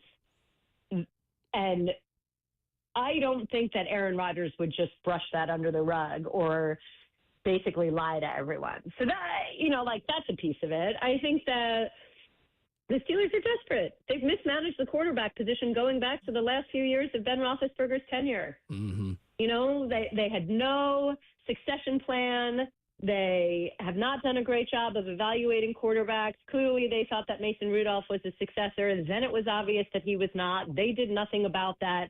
They drafted Kenny Pickett thinking that, okay, maybe he's the guy, but they only put him in the most dysfunctional offense that there was with an offensive coordinator who had no right being an offensive coordinator in the National Football League and could not game plan. Let that wide receiver room get away with so much nonsense, didn't support and develop a young quarterback, sent him out of town. I mean, we could just keep going. Sure. Brought in a guy in Russell Wilson that both Pete Carroll and Sean Payton had given up on for very good reasons, got really good play from Justin Fields, who was absolutely adhering to the parameters that were set for him, who was getting better every week, and then went away from him anyway. And then when Russell Wilson wasn't playing well and there was a lot of feeling within the locker room and in the coaching staff to go back to Justin Fields, refused to go back to Justin Fields. And then even though they wanted Fields back, Fields was like, I don't trust Mike Tomlin. I'm going to the Jets instead. This isn't a team that's managed the quarterback situation well in any way. So that's why they're in this position now. That's why they're sitting here, letting Aaron Rodgers hold all the strings. But, there's a lot of talk right now that it'll happen just before OTAs, that he will indeed show up for OTAs. There's only 6 days of OTAs and 3 days of mandatory minicamp, which will probably only end up being 2. Mike Florio of Pro Football Talk keeps saying that Rodgers is going to wait until the schedule release, as if that's somehow going to convince the league not to give the Steelers too many primetime games. I mean, the Steelers always are the leaders in the clubhouse on these short scheduled primetime Christmas Day, whatever. I mean, they draw. So whether that's Aaron Rodgers or not, I don't know. I mean, whatever. It's a 1-year Band-Aid, clearly. What's your gut then? He's a starter? Ramon, would you like to play with Aaron if you were still there? I've openly said no. I've openly said no. Really? Yeah, I'm not. I'm into it. I wish we had more time for this conversation, I know, right? Davey, real quick, and we can talk later. Real quick, my storyline has been this. They have bad quarterback play this year no matter who it is. They under 500. Mike T is out, and Pittsburgh has a full reset. Wow. There you go. You got to call me later. There's a conversation we definitely have. Real quick before you go over the airways, the same way you feel about Pittsburgh and their mismanagement of everything is the same way I feel about Cleveland. It is. That is true. That's what he says Ramon on is the consistent show. on I'm that. consistent with that, though. Very much. We got to talk. We got to talk. That's fair. We got to talk, so call me later. I love it. We love catching up with Aditi in season, off season. It's great. Every time we get to catch up with you. Aditi, thank you so much for the time. Have a great time, guys. I hope to see you soon. Absolutely. Aditi Kinkhabwala joining us this morning. We always say in season, like, man, we got to get Aditi on just to like tell stories of the offseason. I know. And we did that. Now I'm like, dang it, we need like double the time. I know. Can we have her on for an hour? We just scratched the surface. She's great. She's wild. One of our favorites. I'm texting her right now. You're so damn good. So funny. 615-737-1045 is our number. The final call for phone calls. We'll hit headlines on the way out after this.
RKW, Ramon, Kayla, and Will is brewed by Scooters Coffee. Wrapping up your Thursday morning.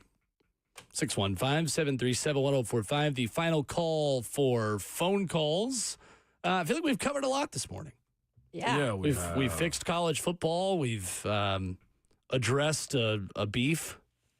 We've talked with a number of good guests. It's been a fun show. Mm-hmm. Yeah, it's been a very fun show. A little drama included in all of it. I mean, we had Aditi just, showing out in terms of her knowledge on the Steelers. I know our good buddy Just Mike, now formerly Cuzzo Mike, just put in there in our comments. She made me feel like Tomlin's feet is hotter than I thought. Well, you've been kind of saying that. Hinting to y'all that that's the case, Yeah. and I'm probably more wrong than anything.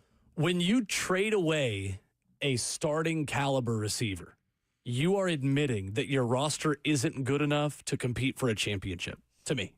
Yeah. To me, trading away George Pickens is Pittsburgh admitting where they are as a roster, which, Ramon, is probably something that's long overdue since Ben Roethlisberger. And when you have a coach who can get 9-10 wins out of probably a 6 or 7 win roster for most coaches, I understand the allure of, well, let's keep the band together and keep knocking on the door.